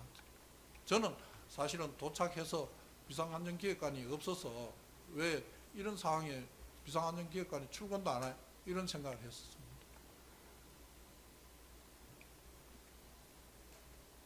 생각을 하신 거 이렇게 누군가한테 확인하시진 않으셨습니까? 지금 당장 뭐 비상안전기획관이 좀 죄송스럽지만 비상안전기획관이 거기 저희들 법무부에 온 지가 얼마 안 됐고요. 그리고 외부 사람이 되어서 저희들 업무를 잘 모르고 있어서 그 뭐 다른 외부 비상기획하는 뭐 지금 말씀하신다면 계엄사나 이런 데하고 통화를 하는 문제가 있다면 그 사람이 당장 필요하겠지만 저는 그런 계엄사하고 관련된 일을 당장 염두에 두고 하지 않았기 때문에 그 비상안전기획관에 대해서 특별히 찾지도 않고 제가 챙겨야 될 평소 우리 법무행정 업무를 다시 물어보고 점검하고 했던 겁니다. 을지연습 때는 참여하는 게 맞죠? 비상안전기획관이. 을지훈련 자체를 비상안전기획관이 그 국가안전 비상기획본가 뭐 그런 데서 이렇게 하니까 그거는 자기 업무인데 그날 저녁에는 그 사람이 나오지도 않았더라고요. 간부회의 할 때 정웅식, 승재현, 류혁이 좀 비상계엄에 위헌을 위법한 것 같다 이렇게 얘기한 것 같은데 기억이 있습니까? 유혁은 제 기억으로는 방문을 열고 한 발을 걸친 상태로 말을 하다가 갔을 뿐이고 방 안에 들어온 기억도 저는 없습니다. 그리고 성재현이 뭐라 한 거는 본인이 그런 이야기를 구체적으로 했는지 저는 잘 기억이 없습니다. 근데 본인이 했다고 하면 그런 말을 했겠죠. 그런데 그 무렵에 바로 회의가 끝나서 제가 방에 가서 포고령이 어떤 문제가 있는지 다 점검을 했다는 것이고요. 정홍식 국장이 말하는 것도 그 국장이 자기가 그래 했다 하면 맞을 겁니다. 맞겠지만은 제가 손사래를 친 게 아니고 제가 이래 했을 겁니다. 그냥 그 이야기는 그 정홍식 국장이 그 담당 업무를 하고 있는 부서도 아니고 하니까 저 생각은 개인이 아는 사람인데 밤에 전화를 해서 한번 물어본다는 게 무슨 의미가 있겠노 싶었고요. 그걸 법무실장이 왔을 적에 제가 여러 가지 물어보고 포고령도 검토하고 하면서 저 나름대로 이 포고령 1호가 굉장히 문제가 많고 그거에 따라서 뭘 하더라도 이거는 위헌이다 이런 생각을 했다는 겁니다. 포고령 1호가 뭐가 문제였습니까? 정치활동 금지 아닌가요? 저는 그렇게 기억하는데. 그러니까요. 그게 어떻게 뭐가 문제였는데요? 헌법에 국회의원들이 계엄 해제 요구 결의를 할 수 있는 내용이 있지 않습니까? 그건 마음대로 국회의 활동을 보장해 놓은 건데 그다음에 또 개헌법에 제가 그 당시에 찾아볼 때는 현행범이 아닌 이상 국회의원은 체포도 더 어렵도록 해놓은 것 같더라고요. 그런 게 있는데 포고령은 모든 행위를 금지한다, 뭐 그다음에 그건 처벌한다 이래 돼 있으니까 그게 안 맞다고, 헌법하고 안 맞다고 생각을 했죠. 구상협하고 상의 그 논의를 하면서 그때 알게 논의라는 되셨다는 게 거예요? 구상협에 와서 보고를 하고, 저도 그 아까 말씀드린 대로 회의 들어가기 전에는 개헌법하고 뭐 일부만 이렇게 보고 있다가 포고령이 나오고 난 뒤에 저도 다시 사무실 들어가서 그 책 찾아보고 이래 하고 있는데 구상협 실장이 들어와서 또 이야기도 하고, 그래서 이건 지금 문제가 있다 이렇게 판단을 했다는 겁니다.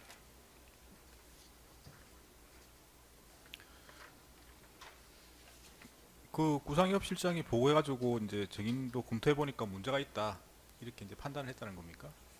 저도 읽고 이래 하고 있는데 구상협 실장도 와서 이게 이런 문제가 있고 이게 헌법하고 상충이 되는데 이게 이거는 효력이 있을 수가 없다 이런 이야기를 해서 저도 맞다, 이거는 그렇겠네 하는 생각을 했고, 그리고 저 개인적으로는 그 이후로 이거는 개인이 뭐라고 할 게 아니고 국회가 통제권을 국회가 갖고 있으니까 국회에서 해제 결의가 있는 게 유일한 방법이겠다 이런 생각을 했었고, 그래서 기조실장인데 국회 상황이 어떠냐고 물으니까 국회 지금 정확한 인원은 숫자는 제가 기억을 못하겠습니다만 의결 정족수를 다 넘어서 들어와 있는 것 같다는 이야기입니다. 이래서 그럼 곧 해제 요구 결의가 되겠네 이런 생각을 하고 기다렸습니다.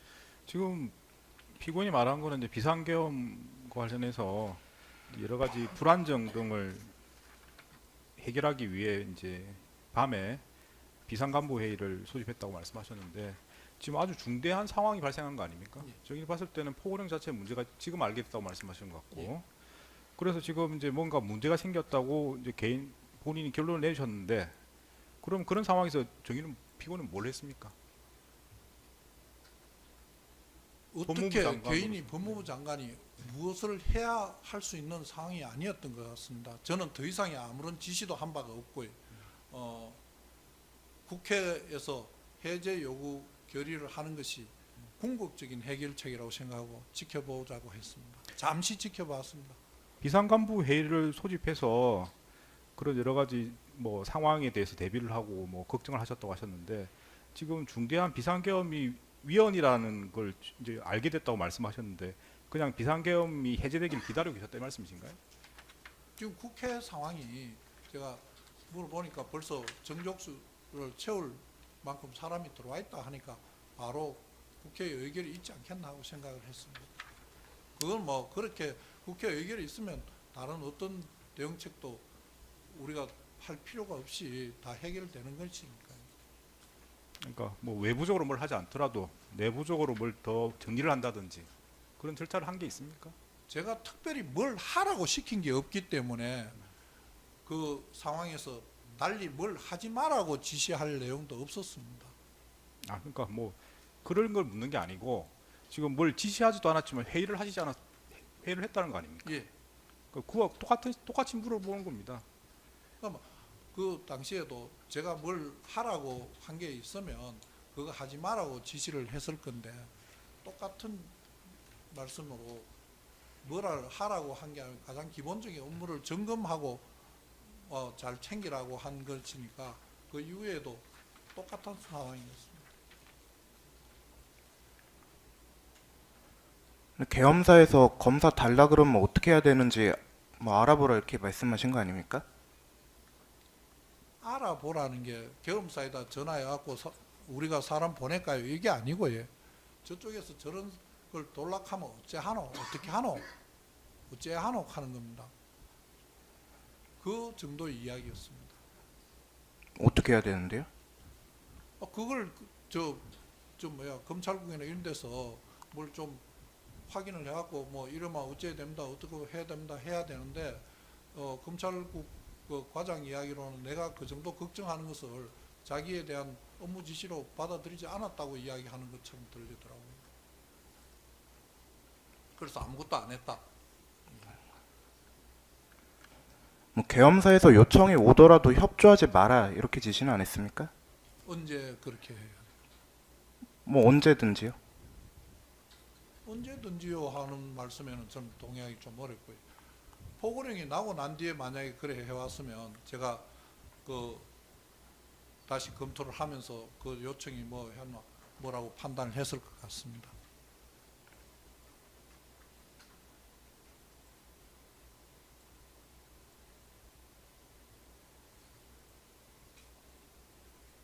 포고령이 나오기 전에는 왜 아닌가요? 무슨 말씀이시죠? 포고령이 나온 다음에는 그랬을 것 같다 이렇게 지금 말씀하신 거 아닙니까? 예. 그럼 포고령이 나오기 전에는 왜 다르냐고 여쭤보는 건데요. 포고령이 내용을 보기 전에는 그 계엄의 실체적 요건이나 이런 부분을 제가 판단할 수 있는 입장에 있지 않았습니다.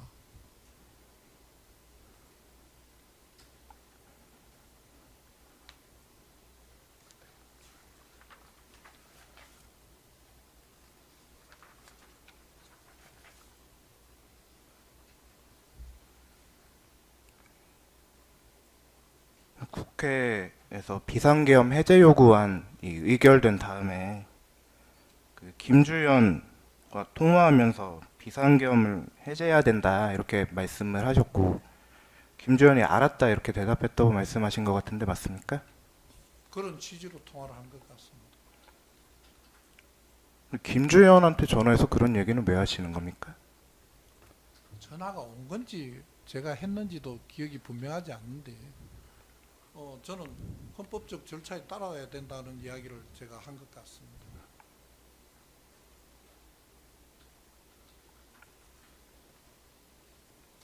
김주현이 어떻게 해야 되겠냐고 피고인한테 물어보던가요?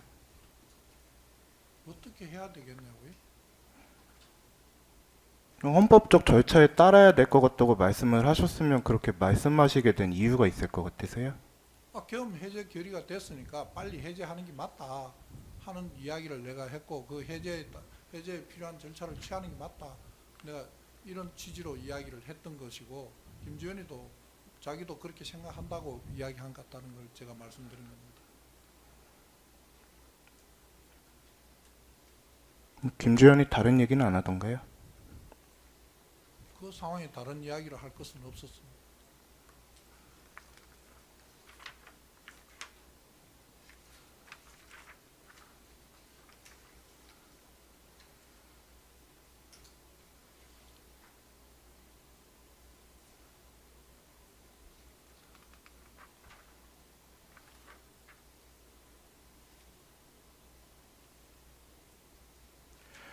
그 해제 국무회의를 위해서 대접견실에서 좀 대기하고 계셨었잖아요. 그것도 기억이 그 전체가 가물가물한데 나중에 CCTV 영상을 보니까 대지역견실에서 한참 있다가 평소에 국무회의를 하는 국무회의실로 옮긴 것 같습니다. 그때 김주현하고 이상민하고 한참 얘기하시던 것 같은데 아닙니까? 특별한 대화가 기억할 만한 대화는 아니었다고 생각합니다. 무슨 내용인지는 기억이 나지 않습니다.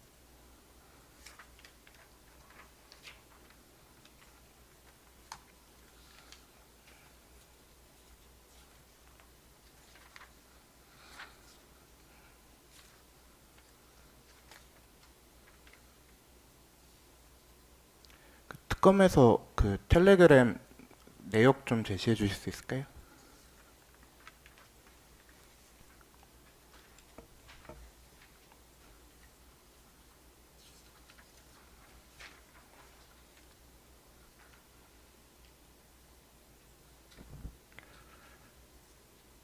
찌라시를 전달한 것 같다 아까 이렇게 말씀하셨었는데 찌라시를 영부인한테 받아본 적이 있습니까?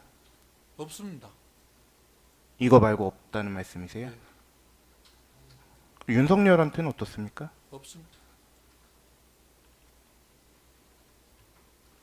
제가 이걸 찌라시라고 하는 이유가 김 다음에 검찰 관련 상황 분석 이렇게 돼 있거든요. 저런 걸 누가 하겠냐는 거죠.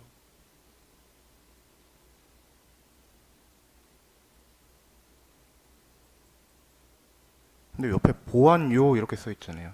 뭐 전 모르겠습니다. 그건 모르겠는데 검찰 관련 상황 분석인데 검찰 내부에서는 안 만들었을 거 아닙니까? 법무부도 안 만들었을 거고. 그래서 저는 누가 만들었는지 출처도 모르는 걸 지금 저걸 갖고 저보고 지금 계속 뭐라고 하시는데 저는 모르겠습니다. 저거. 김건희가 만든 거 아닌가요? 확인해 주시면 좋겠습니다. 저는 모르겠습니다. 확인 안 하셨습니까? 누구인데? 보낸 당사자한테 확인하셨을 것 같은데요. 저게 뭐 본인이 만들었냐고 물어볼 게 뭐 있습니까? 저는 저렇게 생각을 하는데 본인이 저 문서를 만드는 직업을 갖고 저 정도 만들 수 있는 사람은 아닌데 저걸 만드는 시간에 그냥 만약에 저게 맞다면 저인데 문자를 보냈겠죠. 그냥 문자를.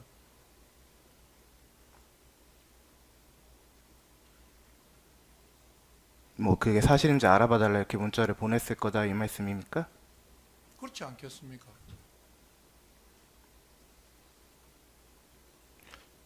밑으로 쭉 내려주시겠어요? 조금 더 내려주세요. 저 밑에 제일 밑에 넵 이렇게 답장이 왔는데 피고인이 뭐라고 보냈으니까 넵이라고 왔을 것 같은데요. 답장하신 거 아닌가요? 저는 저 정도 받으면 제가 지난번에도 한번 말씀을 드렸는데 통상 알겠습니다. 감사합니다. 이런 정도의 문구를 다는 것 외에 뭘 별로 달지 않습니다. 그러면 그 정도 대통령 부인이 저 정도 뭘 보냈으니까 제 생각에는 받았다 하는 의미로 네, 뭐 저 대답이 아니고 알겠습니다. 뭐 이 정도 이야기 하지 않았을까 싶습니다.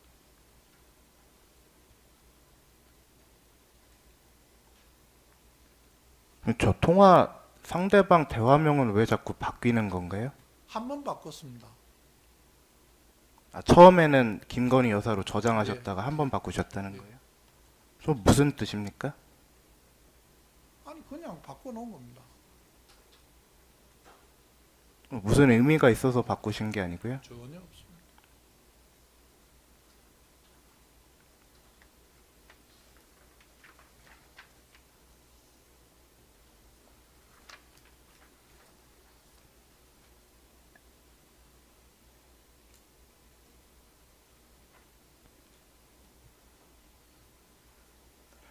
비상계엄 다음 날 원래 사퇴하려고 하셨던 거 맞습니까? 저 이상민 장관한테 아침에 전화한 거, 그 다음에 11시 총리회의실에 제가 좀 늦게 참석했습니다만 저는 거기서 다 듣는 데서도 저는 사의를 표하는 게 맞다고 이야기를 했습니다. 근데 왜 사의를 표하지 않으셨습니까? 했습니다. 언제 하셨는데요? 그 총리실에서 총리에게 다 했습니다. 총리가 자기가 그 알아서 한다고 그랬습니다. 다 저는 다 사의를 표하는 것으로 의사를 모은 거고. 국무위원이 사직하려면 대통령의 뭐 결재가 있어야 되는 거 아닌가요? 그래서 지금 제가 그 이후로 탄핵 소추가 되고 했는데도 제가 사의를 표하고 또 했습니다. 근데 사의 수리가 안 돼서 탄핵 절차까지 다 진행됐던 겁니다. 탄핵 절차가 한 4월쯤 있었네요? 언제 종결됐습니까? 종결이 그때 종결했어요. 그때까지 계속 그 사표라고 해야 되나? 그게 수리가 안 돼서 계속 근무하셨다는 탄핵 절차가 말씀이세요? 진행되면 수리가 안 됩니다. 그 전에도요. 그 전에 12월 11일인가 12일이 제가 탄핵 소추가 됐는데 그건 며칠 아니지 않습니까?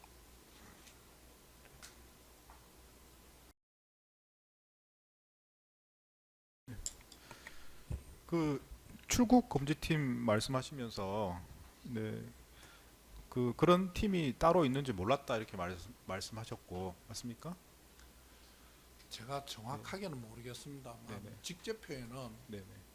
출국 금지 팀이라고 돼 있지 않고 다른 명칭을 사용한 거 아 아니에요? 그러니까 그거 여쭤보려는 겁니다. 예, 그러니까 이제 다른 명칭을 출국- 사용한 걸로 돼 있는데 제가 그 정식 명칭도 아닌 것을 제가 어찌 알겠습니까? 아 그러니까 그렇게 이제 답변을 하시고 또 뒤에는 답변하시는 거 보면은 이제 출국 검제와 관련해서 24시간 대기하고 있기 때문에 따로 뭐 대기하라고 할 이유가 없다 이런 또 답변을 하셨거든요. 맞습니까? 그 부분은 저 출입국 업무가 늘 야간에도 생길 수 있다는 정도는 제가 알고 있고요. 거기에 대해서 대처하고 있다는 것 정도는 알고 있습니다. 그러니까 이제 그게 뭐 출국 명칭이 뭔지 네, 그 네. 부서 이름이 뭔지는 제가 정확하게 알지 못합니다. 그러니까 이제 전체적인 취지는 이제 팀 이름 사실 그게 중요한 건 아니라서 그러니까 출국 검지팀 이런 팀명 같은 건 모르겠지만 그런 업무를 담당하는 누군가가 있어가지고 24시간 대기하고 있다 이건 알고 계신다는 거죠. 업무가 그렇게 되니까요. 네. 예, 제가 검사를 했는데 검사들이 오밤중에도 출금지 그러니까요. 요청서를 보내기도 하고 다 그래 네, 네. 하니까요. 예, 그거 확인하려고 말씀드린 겁니다. 뭐 더 물어볼 게 없으시면 마치겠습니다. 예, 피곤심은 마치겠습니다. 네.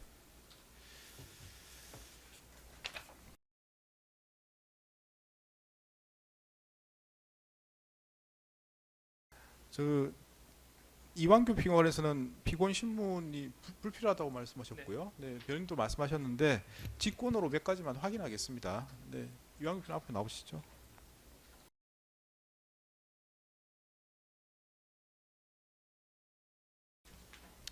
네, 피고인이시기 때문에 진술 거부권이 있습니다. 보조합니다.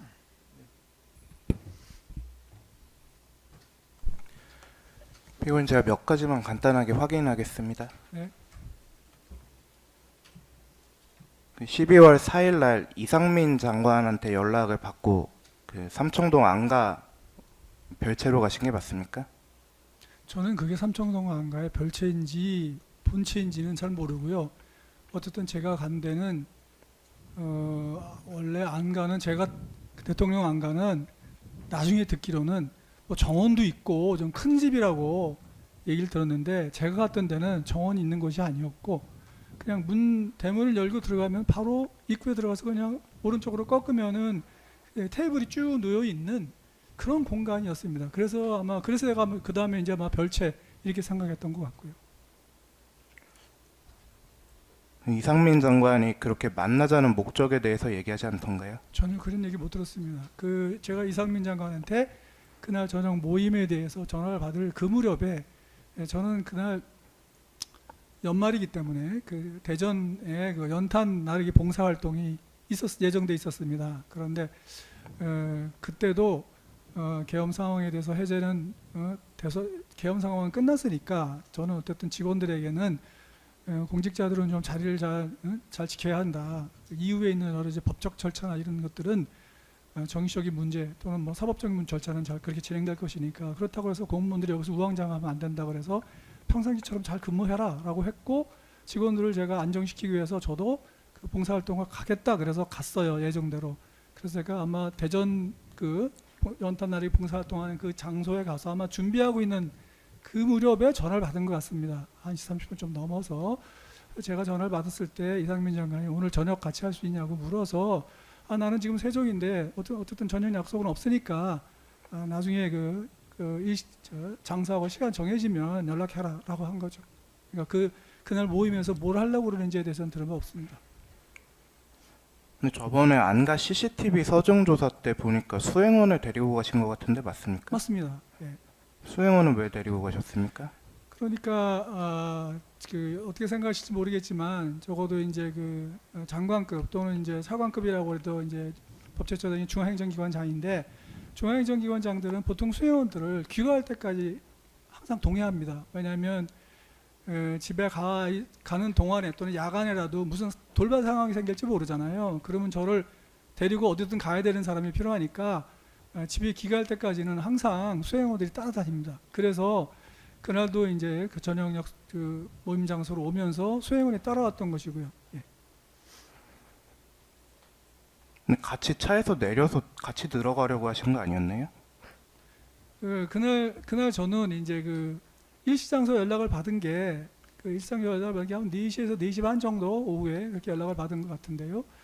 제가 그날 연탄나르기 봉사활동을 하고 아마 이렇게 대전에서 세종으로 돌아오는 중에 아마 그 연락이 왔다. 어디 그 시간이 뭐 6시 반인가고 뭐 삼청동이다. 뭐 이렇게 연락을 받은 것 같습니다. 그래서 그 시간대에 이제 승용차로 올라가게 되면 늦잖아요. 그 고속도로가 막히니까. 그래서 그러면 KTX로 가자. 그래서 우리 그 수행비서가 KTX 예약을 하고 그래서 KTX를 타고 서울역에서 내려서 택시를 타고 간 거죠. 예, 장소까지는. 그래서 항상 수행비서를 데리고 가면 어떤 장소에 가면 그 장소를 어레인지한 쪽에서 수행비서가 밥을 먹거나 그날 저녁이니까요. 밥을 먹거나 아니면 수행비서가 대기할 수 있는 장소를 보통 안내를 합니다. 그래서 저는 수행비서랑 같이 걸어서 올라가서 그 안간문을 들어가서 아마 그 안가로 관리하시는 분들이 우리 수행비서를 안내해서 어디 대기하고 있을 거라고 저는 생각을 했고 그래서 안쪽으로 저는 들어갔죠. 예, 그런 상황입니다. 수행원들은 별도로 보통 대기하는 장소가 있으니 그쪽으로 갔을 거라고 생각하고 저는 그렇게 들어가셨다는 생각했습니다. 거죠? 아마 대기 장소를 안내해서 갔을 거라고 생각했습니다. 안가 모임에서 무슨 얘기하셨습니까? 안가 모임에서 가가지고는 일단 제가 많이 물었습니다. 왜냐면 저는 그 당시 국무회의 참석도 못했고 전혀 상황을 몰랐으니까 제가 궁금했던 것은 지금 그날 모인 이 이상민 장관이나 박성재 장관이나 특히 민정수석은 대통령 수석 비서관이지 않습니까? 민정수석이 이 계엄을 선포한다는 거에 대해서 미리 좀 얘기를 들은 적이 있냐? 혹시라도 뭐 그런 얘기라도 조금이라도 들은 적이 있냐가 제일 궁금했어요. 그래서 그걸 계속 물어봤습니다. 물어봤더니 우리 박성재 장관도 전혀 몰랐다고 그러고 그날 8시 좀 넘어가지고 이제 그 청와대에서 용산에서 오라고 그래서 가서 그때 처음 알았다고 그러고 이상민 장관도 마찬가지. 그다음에 민정수석도 아니 민정수석에게도 얘기를 안 하는 게 있냐 그러면서 제가 계속 저기 막 이제 많이 물었는데 민정수석도 전혀 몰랐다고 하더라고요. 그러니까 세상에 이런 일이 있냐 그러면서 제가 정말 답답했습니다. 그런 얘기가 주로 있었습니다. 예.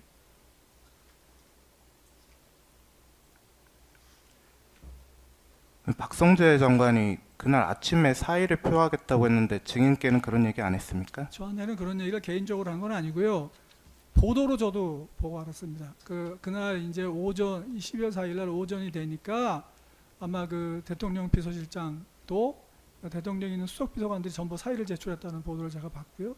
그다음에 총리께서도 내각 총사퇴한다 뭐 그런 얘기가 있었습니다. 그러니까 아마 장관들도 다 사표 썼을 것이고 그러면 이제 저도 이제 법조처장인데 물론 제가 국무위원은 아니지만 그래도 국무회의에 보통 배석으로 참석을 하지 않습니까? 그래서 이거 나도 사표를 써야 되나 어떠나 그런 생각을 좀 했었습니다. 예. 뭐 생각 말고 같이 사표 쓰자 이렇게는 얘기 안 하셨냐는 그런 얘기는 건데요. 안 했고요. 예. 뭐 이미 장관들은 사표 썼다고 저는 생각을 했고요. 총리께서 그런 발표를 해가지고 언론 보도를 제가 본 기억이 있는데 그래서 아마 국무위원들이 이미 사표 써서 총리께 제출했겠구나 그런 생각을 했었고요. 예.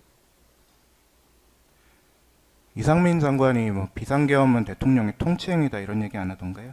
아니요, 그거는 뭐 이상민 장관이 나름대로 어떻게 뭐 생각을 해가지고 국회에 나가서 그런 말을 했을지 모르겠습니다. 그런 얘기는 그 자리에 있지 않았습니다. 박성재 피고인이 국회 권한남용 관련해서 얘기하지 않던가요? 그런 얘기 없었습니다. 제가 다시 한번 말씀드리지만 그날은 그런 얘기를 하면서 이 계엄이 뭐 그 국회가 잘못했느냐 어떠니 그런 얘기를 할 계제가 아니었고요. 정말로 제가 다시 한번 말씀드리지만 저는 이 상황이 너무 궁금했어요. 도대체 대통령이 왜 계엄을 했냐는.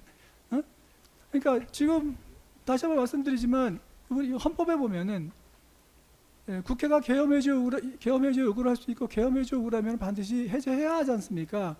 그리고 그 상황에서는 당연히 지금 야당이었던 민주당이 거의 절대 과반수를 훨씬 넘는 의석을 갖고 있는 그런 상황이잖아요. 그러면 계엄을 선포한들 바로 민주당에서 모여서 계엄을 해제할 수 있는 건 당연한 것이고 계엄 해제라는 것이 국회의사당에서만 해야 되는 건 아니지 않습니까?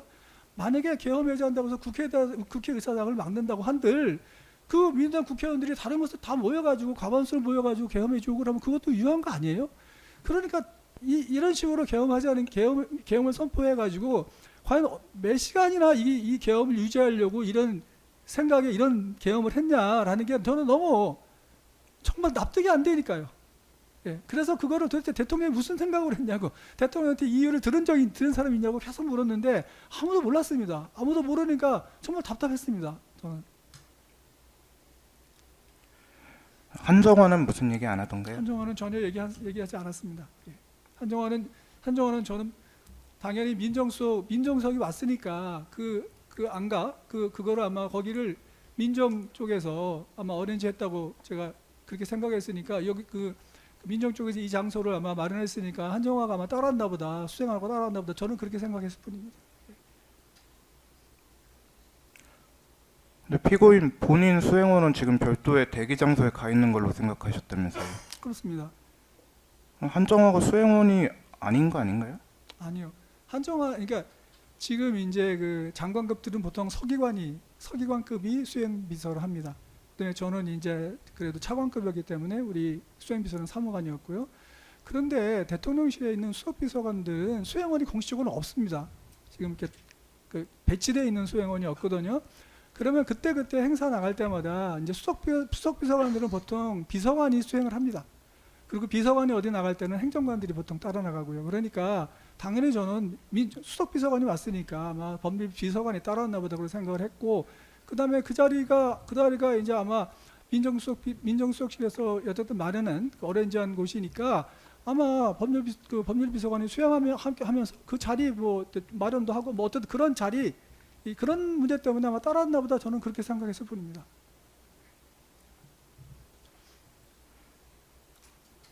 피고인하고 변호인께서 여러 가지 다투고 계셔서 제가 한 가지에 대해서 좀 더 여쭤보겠습니다. 네. 헌법재판관으로 지명은 언제 되셨습니까? 헌법재판관으로 제가 지명된 것이요? 네. 그게 제가 아마 4월 7일인가요? 8일인가요? 그 국무회의에서 제가 그 헌법재판관 후보로 발표됐다고 들었습니다. 그러니까 아직 정식으로 그게 지명이라는 법률 행위가 있었던 것은 아니고요. 그러니까 어쨌든 앞으로 헌법재판관 후보를 임명할 사람으로 발표됐다고 들었습니다. 그게 아마 국무회의 때 들었습니다. 그 전에 제안을 받고 수락하고 인사검증 절차에 동의하고 이런 그 절차가 수반되는 거 아닌가요? 그렇습니다. 인사검증 동의서를 보내달라고 연락을 받고 인사검증 동의서를 제가 아마 그 전날인가요? 그날 보냈던 것 같습니다. 예.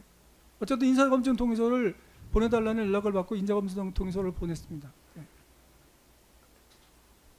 그 헌법재판소 재판관직에 대한 제안 자체는 언제 받으셨습니까? 그 부분은 제가 그 지난번에 그 며칠 전에 증언 그 부분과 관련해 가지고 증언도 했습니다만은 제가 지금 그 12월 3일부터 시작해가지고 그 이후에 있었던 일을 전부 지금 2차 종합특검에서 수사를 하고 있는 데다가 아마 이런 헌법재판관과 관련된 그런 부분도 종합특검 대상이기 때문에 제가 혹시 수사 대상이 될 수 있어서 소추 대상이 될 수 있어서 그 부분은 진술을 하지 않겠습니다.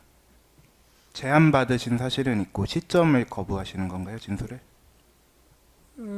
어쨌든 저는 검증 동의서를 보내달라는 연락을 받고 검증 동의서를 보냈다는 것만 말씀드리겠습니다.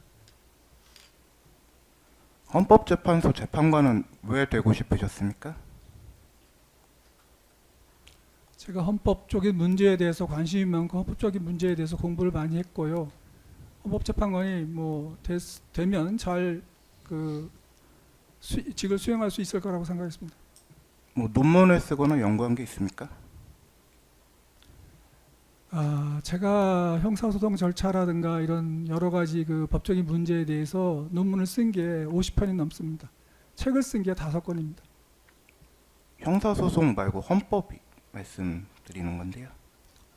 헌법 부분도 형사소송 절차를 공부를 하다 보면 헌법 공부도 당연히 잘 수행해서 하게 됩니다.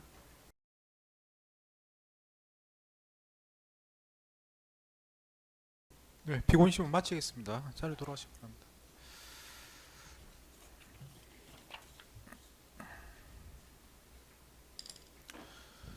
네, 시간이 조금 지난 관계로 좀 쉬었다 하겠습니다. 쉬고 나서 4시 15분에 진행하고요. 그때 특검에서 최종 의견부터 진행하도록 하겠습니다. 4시 15분에 진행하겠습니다. 잠시 휴장하겠습니다.